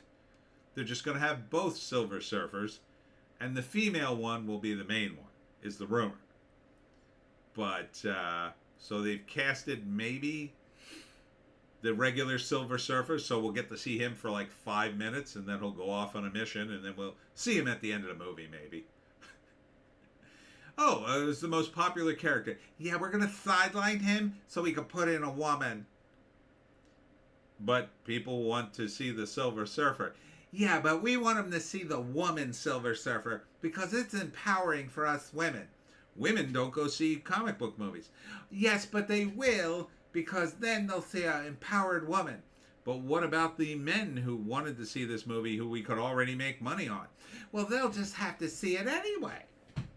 But what if they don't go see it because they don't have to be forced to see a movie? You dumb bee. And if you're following along at home about the comic book industry, you'll be happy to note that Marvel announced Annihilation 2099, Nova, Star-Lord, and Silver Surfer, and more. Because if you can't get enough of Marvel, you certainly can't get enough of the Marvel Universe 2099, which takes place in the future. And nobody really cares about that now? But okay. It's another rerun. Another IP they're exploiting. Better make a movie out of it soon if you really want to exploit it. Ooh. I didn't see this update. Rachel Zegler, Snow White, a mess, not working following reshoots. Huh. Who would have guessed? A terrible idea, not working.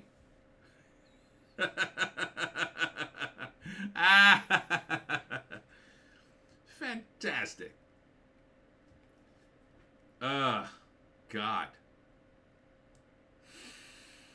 It must be a nightmare to work on a movie like that. That's what sucks about show business. I don't know if you ever saw that Simpsons episode where Bart is working for Krusty and he meets one of the stagehands.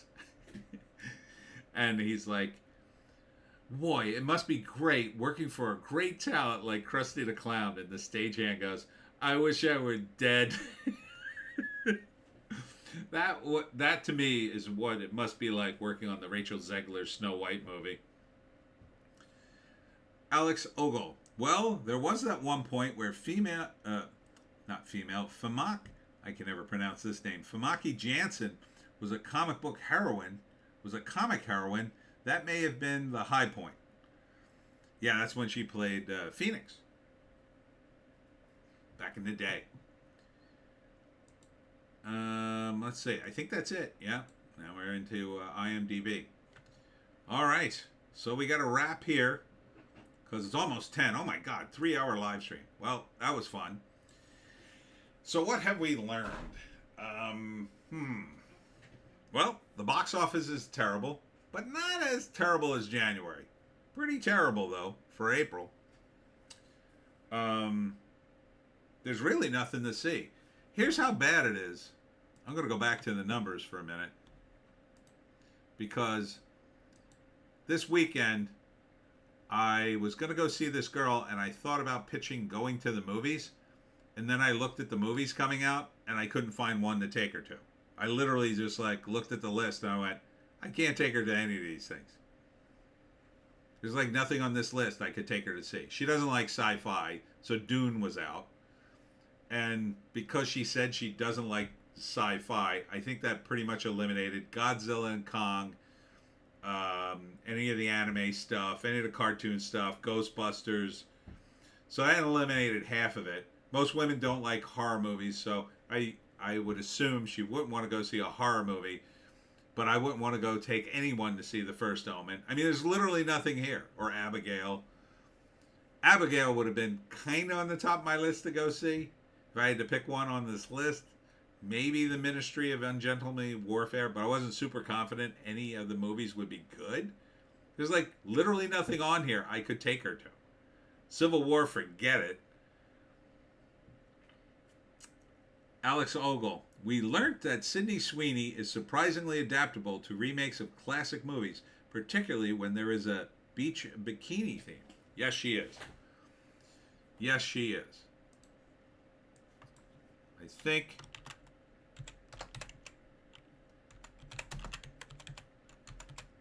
it's important that before we go, we look at Sydney Sweeney one more time. Wow, what's this? Wow, look at this picture. Look at this dress. Damn. That's some serious side boob. That's side boob that goes all the way down to the ground. That's on Reddit. None of the idiots on Reddit could handle that. Yeah, I mean, there's so much you could do with Sydney Sweeney in a movie. But yeah, putting her in hot outfits would be top of the list. Top of the list. So I'm glad we ended on a happy note. Yes, the box office is terrible. There's nothing good to see in movies. As always, the comic book industry is burning and continues to burn. Games are now woke, RPGs, and we should reinvent them all and oust all the communists. So once again, the communists ruin everything. They apparently have ruined Fallout, the TV show. And if you haven't seen my recaps, the recap for 8 drops tomorrow at 11 a.m. And that's the important one because I damn near lost my mind. I had hope. Episode 4 was a decent episode of Fallout. But after that, it pretty much goes downhill. Alex Ogle, Marxism, FTW. FTW. F the what? I don't know. I'll look that up on the Internet Slang Dictionary after I get off here. What's coming up? Well, more videos. I'll be doing the Piney podcast later. I got a lot of stuff going on this week. You would not believe my week. I am booked solid all week. That's how crazy my week is going to be. I'm going to share it with you, even though you probably are like, I don't care about your stupid events. Alex Ogle, I believe it stands for the win. Oh, okay. So tomorrow I have to do a Zoom call. Some a fan is interviewing me for school or something. Then Tuesday I'm at the Indian Mills Historical Society at 7:30. Wednesday, I'm at the Brookdale Florence Senior Living Center at 2 p.m. for my talk on how to hunt the Jersey Devil. That one's open to the public, even though it's in a senior center. April 25th, that's Thursday, I will be at Armageddon Brewing in Somerdale, New Jersey, from 6 to 9 for Jersey Devil Trivia Night and how to hunt the Jersey Devil. Friday, I'll be at the Stratford Senior Center in Stratford, New Jersey at 4 p.m. for my talk on how to hunt the Jersey Devil. And Saturday, I'll be at the Morristown Library for Comic Fest in Morristown, New Jersey from 10:30 to 4. And I will also be doing the talk on how to hunt the Jersey Devil. So, big week for me. Fortunately, I won't have to watch any more episodes of Fallout and go back to watching terrible trailers, which is a lot easier than watching terrible Fallout. So thank you for tuning in. As always, guys, thank you for the new faces and the old faces for coming in here. Like Alex says, please leave a like on my stream, and we'll see you in the next one.